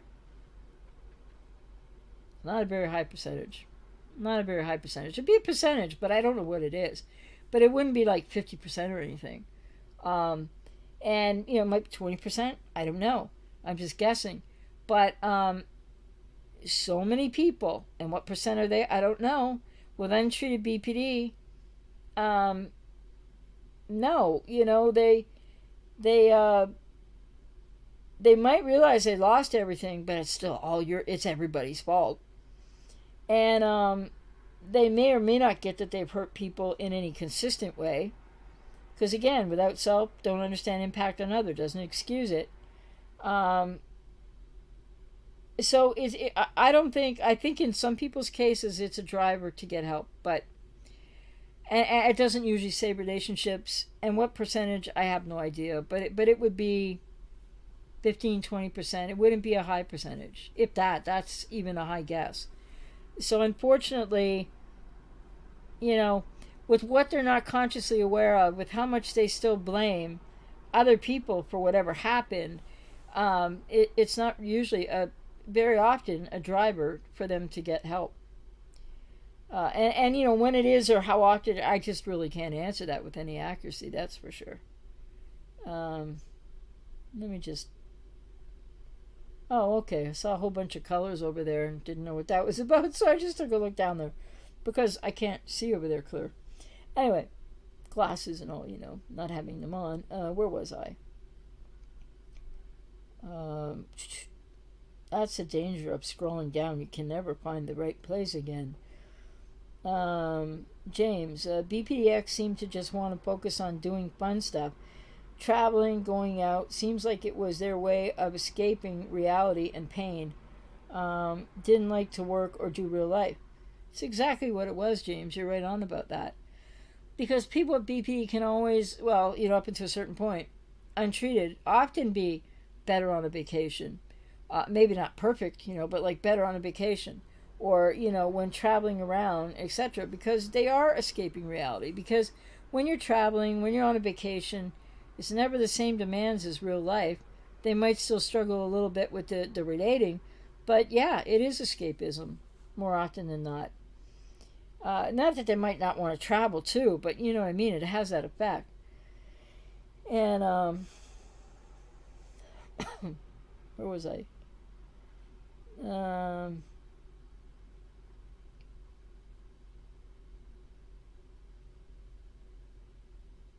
well, I don't know how effective a comparison it is to prison and prisoners' wheels, because it depends, right? It's all relative to how long would somebody be in prison, why would they be in prison, you know, and the fact that people in prison are usually there because they're guilty of something. And when you're born to a narcissist, you're not guilty of anything, but you end up being in their defined prison. So I don't know if it's a good comparison or not. Um, James, do you feel that having Asperger's enables you to view psychology through a unique lens and has attributed to your work, or not so much? Oh, um, it's a great question, James, and I'm just embarrassed. To be honest, to give you the answer is, uh, it enables me to see so much that neurotypicals will never get. And I don't say that, so I feel embarrassed because, um, yeah, I don't want to be boastful. But I've been talking about this with a few colleagues who are my friends too, and some things on YouTube too. And I've learned, and I've gotten better perspective on some things and why I would get so passionate about things and how it's really not helpful, not to me and maybe not to others, etc. Um, when you're neurodivergent, as I am, and I'm proud to be, and it's a blessing. And yeah, there's a couple little pains in the butt to go with it, but I can't get rid of Asperger's, nor would I want to. But I've been able to map and be creative, and I'm extremely high functioning. So there's a couple little things that happen here and there, a couple things I need to take care of. But basically, other than that, I'm pretty functional because, and the one way that I know, like in terms of socializing, I mean, I got about a 3 hour window on a good day that I feel like it even. I mean, I could do it, but I just get depleted really quickly, or overstimulated, a combination of the two with Asperger's. And so I pick my times carefully and wisely, and my partner understands me, thank God, because she's the opposite of me. I mean, she's a neurotypical and she's an extrovert. And I'm an Aspie, and I'm also an introvert. And I don't know if it's one's because of the other. I'm an introverted extrovert. But so yeah. Anyway, having Asperger's, which I only found out about the age of 40, when I was 40, but obviously I always had it. I think Asperger's was a driving force in how it helped me to recover from BPD. It helped me to do a lot of things in my life, like walk away from family of origin and go no contact before anybody knew the word. And there was no books and no guidance and no therapist helping me. And just Asperger's has with it, for people with it, and men can be more severely impacted, and then that's not the case, but not all men. But it's just such a bloody blessed giftedness is what it is, and I try to say that in the most humble way. So yeah, it does give me a different, and some people would say unique lens, and I've been told that by a lot of colleagues and people like that, and some clients. And so yeah, and I'm gonna have a couple of videos coming that people aren't gonna like because it's gonna be exactly that again. Like I mentioned in one of my recent videos, like the whole narcissist. I have to look something up, just check one more thing out. But there's something the whole narcissistic abuse community is missing. And why do I pick up on what's off with a pattern? Well, I'm all about pattern recognition because that's an Asperger thing. It's a gifted thing if you learn how to harness that. Anyway, I'm not here to say, oh my God, I'm so gifted, because that's, but it has attributed to my work greatly, and I have no doubt about that. And it attributes in a different way that I won't even try to explain in the way I work with clients. I can't even explain it. And I think it intersects then with, I still believe in God, or, the universe, or however you want to put it. It intersects with something spiritually working through me because I'm open that way. So I'm not trying to go, oh, I'm so great, because there are just times, sometimes with the odd thing I think I say in videos, I don't know, But when I'm working with clients, man, I tell you, there are situations and times when it's like, my first thought is like, okay, what's happening here? What? And then something comes, and I don't think that comes from me. I think that's like God, or that's a spiritual thing, because I'm open, and there are. I would just use the word God for now to not overcomplicate it. That happens sometimes, and then I get a sense of something, and I say words, and it feels like wow. And I'm not like, wow, I'm great. I'm like, wow, where'd that come from? In my head, I'm like, oh, that. And then it usually really helps the client. And I'm like, and then later I reflect on it going, wow. Because I know it didn't come from me exactly. It came through me. So some things are like that. Some things are experienced because I know. But, anyways, I don't want to spend too much time on the question. Just interesting that you would ask the question because, yeah, the answer is yes. And then some. You're welcome, Roller Girl.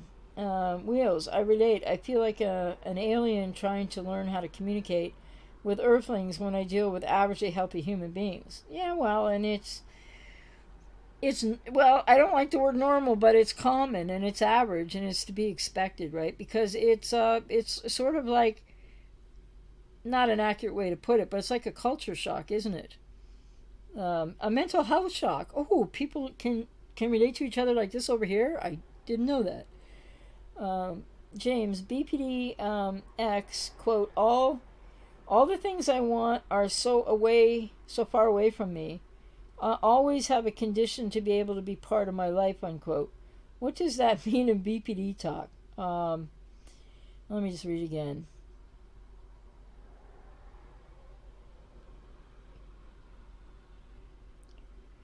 It's like that person who said that with BPD is on the cusp of more awareness. And so intellectual awareness, first of all, but they're aware of something that they probably can't associate with what they need to associate it with. The way that their life, sorry, I'm talking to the phone again.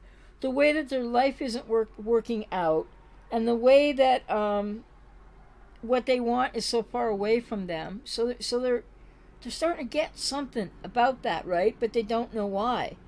And then and always have a condition to be able to be a part of my life.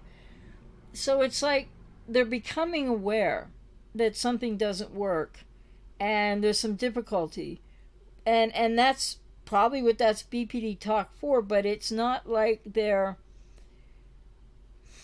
have some awareness but they don't know why. Is the best I can put it. So that is a person with BPD without enough awareness yet, starting to maybe not realize it's within them yet, but starting to see a pattern and starting to recognize a couple things. And so that's what they're saying, but probably without any more conscious awareness of what that actually means and that it's internal and not externally caused, etc.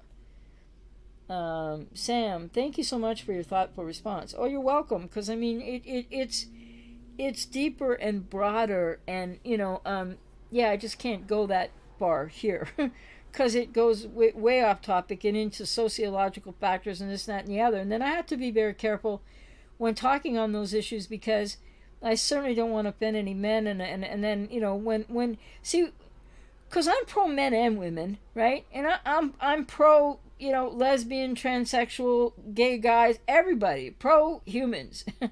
But I have to be very careful if I go too deep in certain topic areas, which I'd love to be able to go into more depth, because you can't, like, I know that what you asked was great, and I'm glad that my response was somewhat helpful.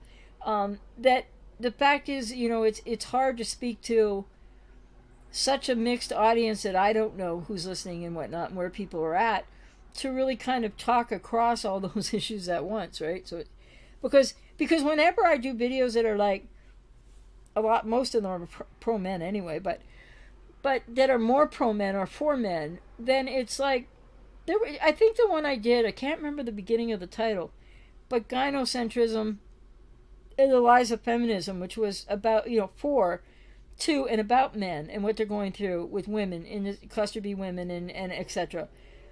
I get women that are pissed off at me, and they think that, and then when I talk about the lies of feminism, and I would call myself a base, not really feminist, but I'm as pro women as I am pro men, right? So when I look at misogyny, which I believe is in the old white boys network of power in general, and power in the political sphere, whatever that means in general, and it's the old boys network, and notice I added white in there too. So I don't think all men misogynists or anything, not by a long shot. And the thing is, and then I think it's in psychiatry, yes, in the power center of psychiatry, and in this political arena still. And so there's that. And as a woman, I'm aware of, even on this channel, when I get people come along with certain woundedness, most men don't do this, but some men, the wound is with their mother is a little bit deeper or whatever, and I get it. And then, like, they have to basically choose to go elsewhere. They may still watch, and you know what? I'm glad I can't control that, because I could get petty with that with a few people's cases. But so yeah, I mean, I'm pro men, and you got to remember, people out there, that I've been listening and working with clients for 30 plus years, and right now it's not always, but sometimes it's 10 hours a day, 7 days a week, and of course I try to balance that, and it's not always as heavy as that, because I got to be, take care of me too. But how much I learn, and why I understand more about what's happening for men than I otherwise would. And so anyway, not a really strong feminist at all. Like, it would have been the first wave, and then I admitted, like, look what that did to the family. But in terms of what women needed to open up, but then that's been a Pandora's box in many ways too, for kids, etc. So, I just know that when I'm being pro men, and I'll leave it at this, because I am pro men, because my client, people that I work with as clients, for all 30 plus years so far, and including now, I've said it's more like 80-85% men, and I have lots of female clients too, but way more men. So I learn from them, and I listen to them, and I take it on board, and I expand, and I research, and I care. And then women think I'm being anti-women. Or, if I say something about feminism, which is really what men are experiencing, never mind this fifth wave and this crazy iterations now, and what's going on university campuses has been going on for like a couple of decades plus, if not more. That's all atrocious crap. There's no defending that crap. I don't have a problem saying that. But there are some women, well, but then I'm not for them. If they're like so into this idea of toxic masculinity and all men are like this, like real feminist crap. So anyway, I'll stop there, but it's tough to talk about, because I'm gonna offend, but then that, hey, I'm gonna offend somebody all the time when I open my mouth. Help somebody and offend somebody, help somebody, and it just, never my intent. But I'm not responsible for how people agree or disagree with me, or deal with it or don't deal with it. Ashok, to James, you are so right. It is never-ending joyride for people with PPD. You get exhausted living with them day in, day out. If you resist, their rage comes to the fore. They feel entitled all the time. Well, I know you're talking to James, and I would say, Ashok, I hear you. And I would just say, and your experience comes through your comment for sure, so I would never, touch that, because your experience is your experience.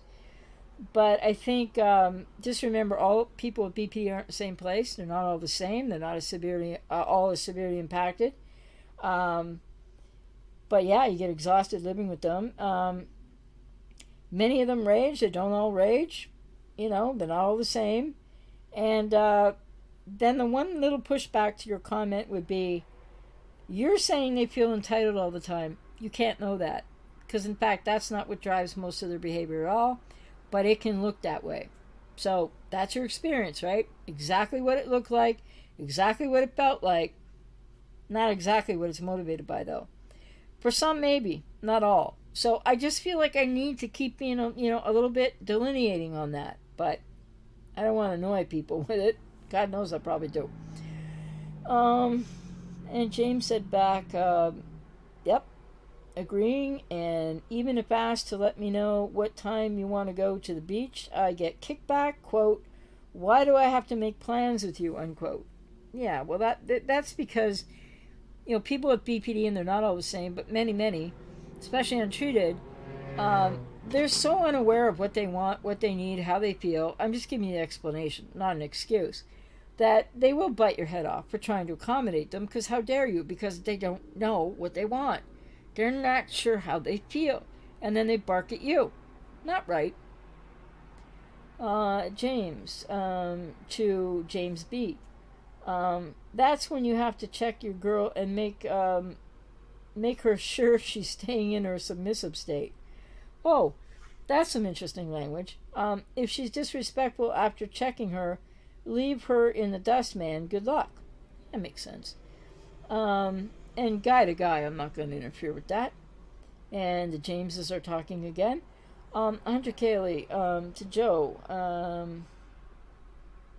Oh, yeah, whoever said that, what was Joe was talking about earlier, yeah, that we didn't have a lot of context for, hasn't been dating the person for very long. Yeah, that's a good point.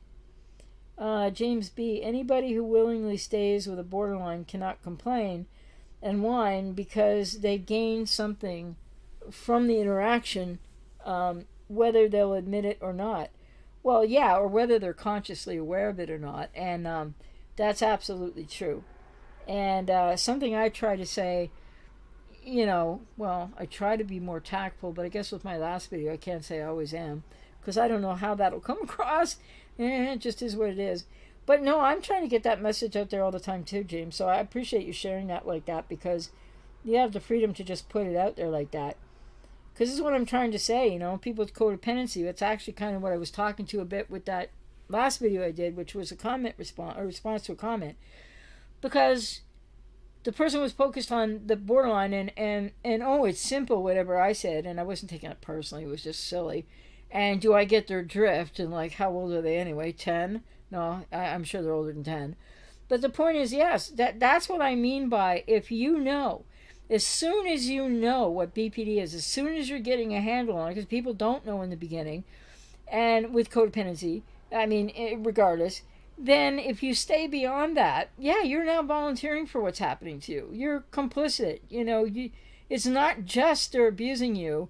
You're volunteering for it once you know, right? So, yes, I totally agree with what you said there. And then some. And then James B., you said, they're enjoying it to some extent, or else they'd leave. Nobody kindles something they don't value. Well, and the other side of that, though, is it can be in the unconscious of the codependent. It can be their repetition compulsion cycles, and they can be compelled in a just equally impulsive way, but it's not the same as BPD, to keep going back to what it is that they need to get into, get away from the borderline, to heal the codependency, to look at what is the repetition compulsion of the reenactment of the trauma of many people with codependency. So they're not aware, but I hear you. Like, whether they're aware or whether they're not, of course there's something they're gaining. It just likely, aside from if it's great sex, otherwise it's likely negative payoffs and not always conscious.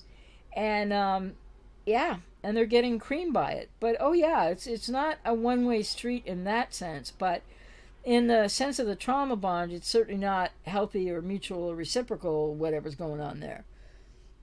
People with codependency who haven't yet figured this out, if you're at ground zero with your codependency, if you're new to all this, what you need to learn is that you have responsibility you need to learn about, and you can't blame it all on the borderline. And I'm not saying they're not responsible for what they do, but you're there for reasons that you need to figure out, or you were there for reasons you might still need to figure out. And James, well said. Well,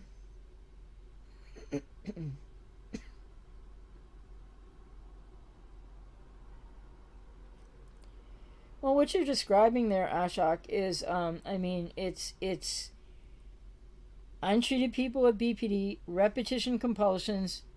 They're not going to be able to change that. And a lot of those circles that people go around with them. until they figure out they better not. Hey there, Glob. How are you? One second. Sorry. It's either, I don't know, turn on the humidifier, it's too much. Turn it off, it's too dry. What can you do? And Ace, I'm concerned, suspecting that the Soviet model will take hold instead of proper maternity leave. People are suggested state subsidized and managed childcare facilities as though it's progress. Oh, we better hope not, because it wouldn't be. No, not at all. Anessa, hey there, and asked Glob what country they're in. Dylan, women have always thought that being similar to a man would make them happy. All they found out was how miserable we men are. Laugh out loud. Well, yeah, to some degree. I mean, like I said, in the 60s, coming out of the 50s, and I mean, I was born, in 57. People know I'm 63. So I don't know, because I'm not that ancient. But coming out of, what we all know, if you look into the history of the 50s, the 40s, the 30s, in relationships and psychology and sociology and all that stuff, women needed something. Like they did. They needed that part of a feminist movement. Just like they needed what happened, whenever it happened, prior to that, to get the vote. Kind of like to be recognized as autonomous human beings. But after that, things went kind of awry in lots of ways. Because, one thing I've never understood to that point, why women wanted to, quote, fight, unquote, for the right to be in the military. Beats my behind. That never would have been my opinion. And that's another thing that goes to why there can't be equality of outcome. And maybe even there shouldn't be equality of opportunity when it comes to military. I don't know. I'm sure women are capable of doing all that stuff with the weaponry. But more to the point, well, I'm sure some guys don't really want to either. But this has been the other thing that has been going on for probably all human history, that men are tasked with stuff, right? And now women, yeah, they wanted equality, and now, well, they're in the military too, so have fun. I guess they enjoy it. They want it. I always remember, just to this point, my dark triad, ridiculous, idiotic, misogynist beyond belief father, who's been dead for 23 and a half years. Why am I keeping count now? I don't know. But he used to always say, when women started to become firemen, women started to become firemen. I don't know. Fire people, whatever. PC correctness is nuts. So when women started to become firemen, my father would say, I'd rather burn in a building than be rescued by a female fighter, or whatever he would call them. Probably some really ugly words. And I was like, what an idiot. You know what I mean? Like, so there's, that's just off the aside thing. From wherever I was, oh, yes, that. And what Dylan said, yes. I knew it was there somewhere. And then it said, then the present tablet iMother will develop into a proper robot, and an AI will raise the child, finally freedom from having to even raise the child. Well, it's worse than that right now, because I think what we're looking at is transhumanism, and take it a few steps forward, however it's going to come about. They're talking about, there's already a reality of synthetic biology, and with some application, but they're talking about making biology totally synthetic, as in human beings that are no longer created the way that they've always been.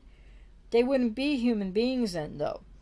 And so it's going to be worse than a tablet iMother and a robot AI kind of like, which of course that's not going to create a healthy person, is it? And that's yes, because men are wrongly taught they have to save the world.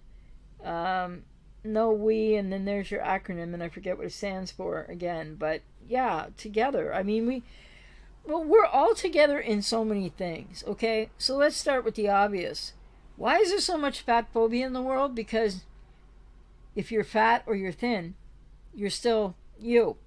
If you're black or you're white, or something in between, or purple, if you're man, if you're woman, if you're old, if you're young, if you believe in the right of the political theater of ridiculousness or the left, all this these are all divide and conquers that the question is, are they really all naturally occurring, or we had help to be so like divided in humanity?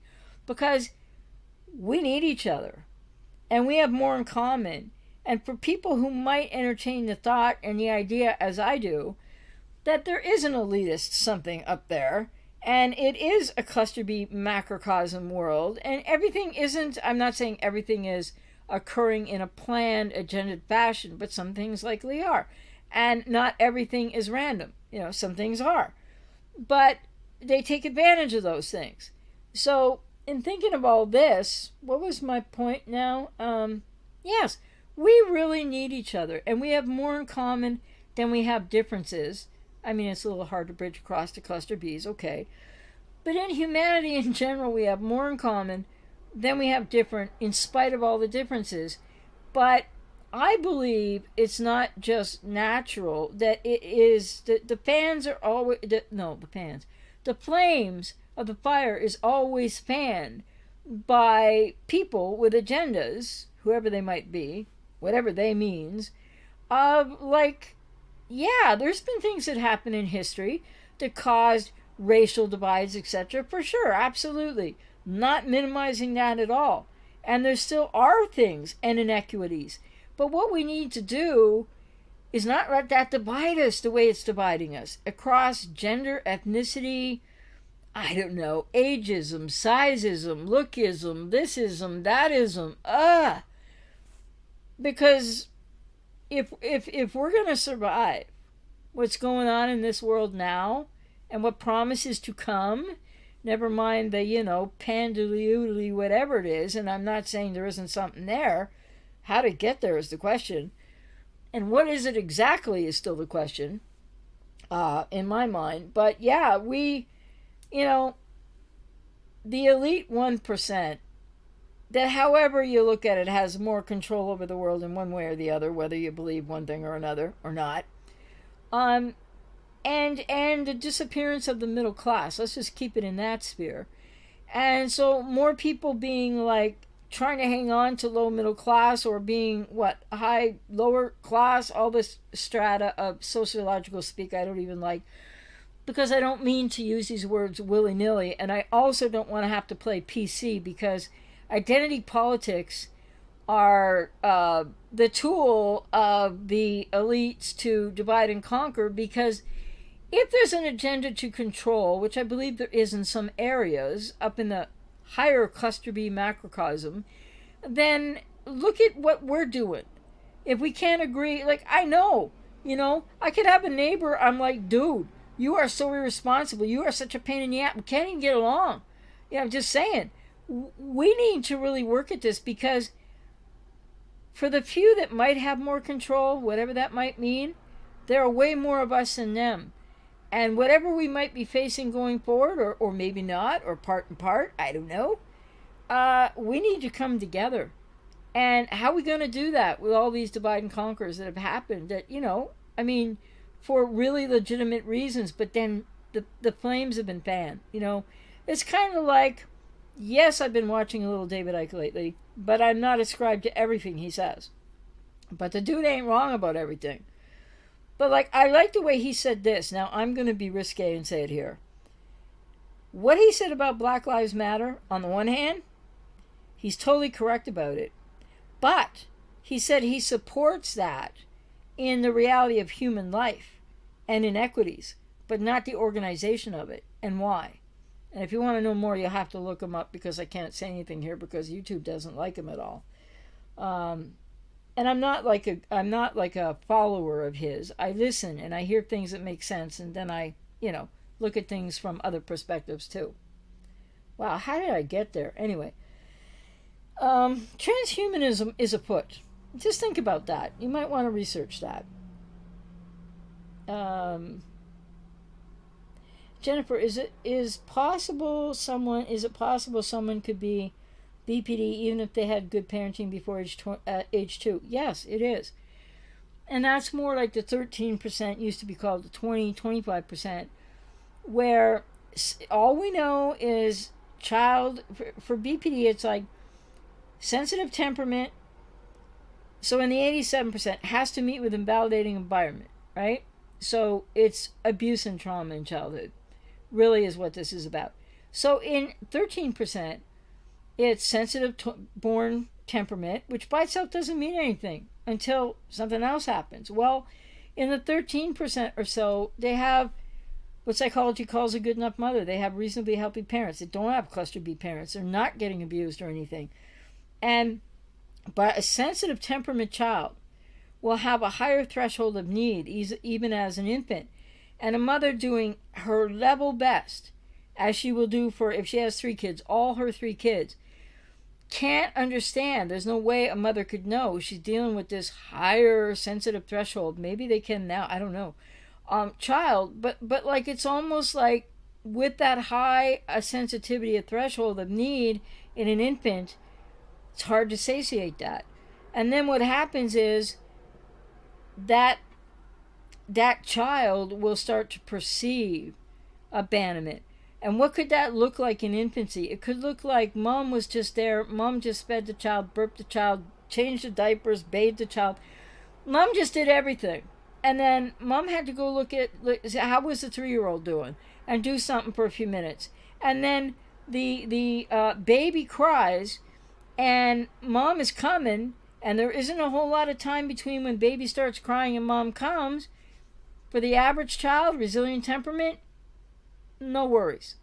For the extremely sensitive temperament with a higher threshold of need, oh my God, abandonment. Perceived. It's like that sensitive temperament sets off the alarm bells of defense that happen when the 87% have the crappy mother in front of them, etc., or father, or both. So yeah, the answer is yes. And that's about the extent of what it's perception. And it's not the mother's fault in the 13%, or the parent's fault, or the family's fault. And the other thing about the 13% that go on to be diagnosed with BPD without this, family dynamic of the 87%, etc., sometimes, and I've had clients like with these circumstances, sometimes it is still trauma, but it's like maybe they got raped, maybe they got sexually abused by a guy down the street, a babysitter, or something like that. It's nothing to do with the family. And that's not always the case, but happens to some in the 13%.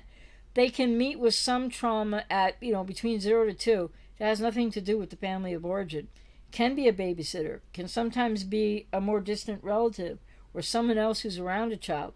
But there doesn't have to be any of that for this perception of abandonment and then actual attachment difficulties to occur because of the higher threshold of need. Kicks in still in that biological way to an infant, this overdrive of need, survival, like feeling like the survival, well, not feeling, biological in an infant is this mounting of biological defense against a biological, not even feeling, a biological indicator of threat to survival. Best way I can put it. Those are the best words to use for that. So I could have just said yes, but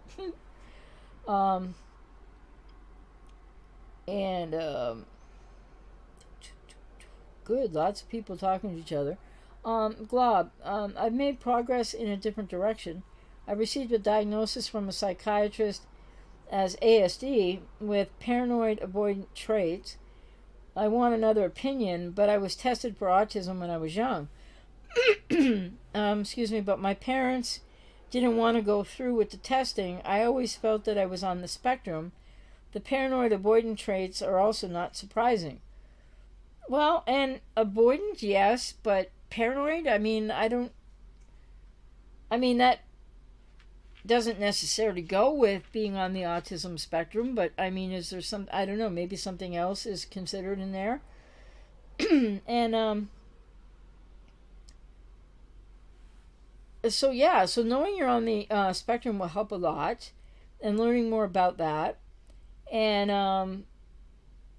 I would, if I were you, I mean, I don't know you and I don't know your history, but what jumps out at me is the word paranoid.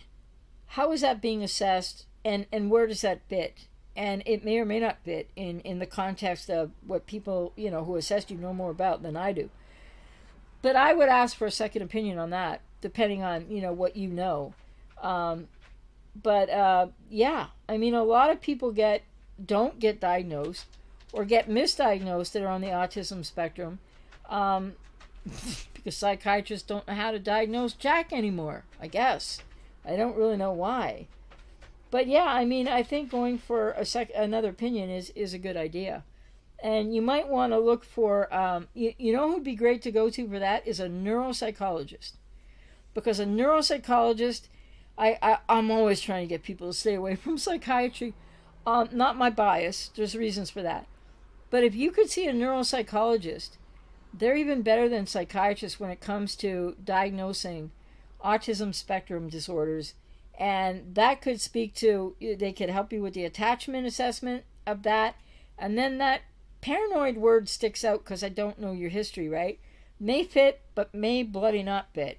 So, yeah, try to see a neuropsychologist. I mean, it might be cost prohibitive, but they're better than shrinks at diagnosing that for sure. And especially autism spectrum, but lots of things in general, probably everything. Um, than most psychiatrists, not all, but Lurker 76. Given how resistant cluster Bs are to seeking help, many, not all, okay, do you believe the current statistics grossly underestimate their prevalence in society? If so, what would my estimates be?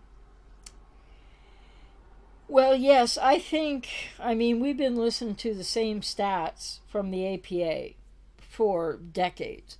So, for example, let me start with 10% of people with BPD commit suicide. Then I heard some YouTubers say 11. I don't know.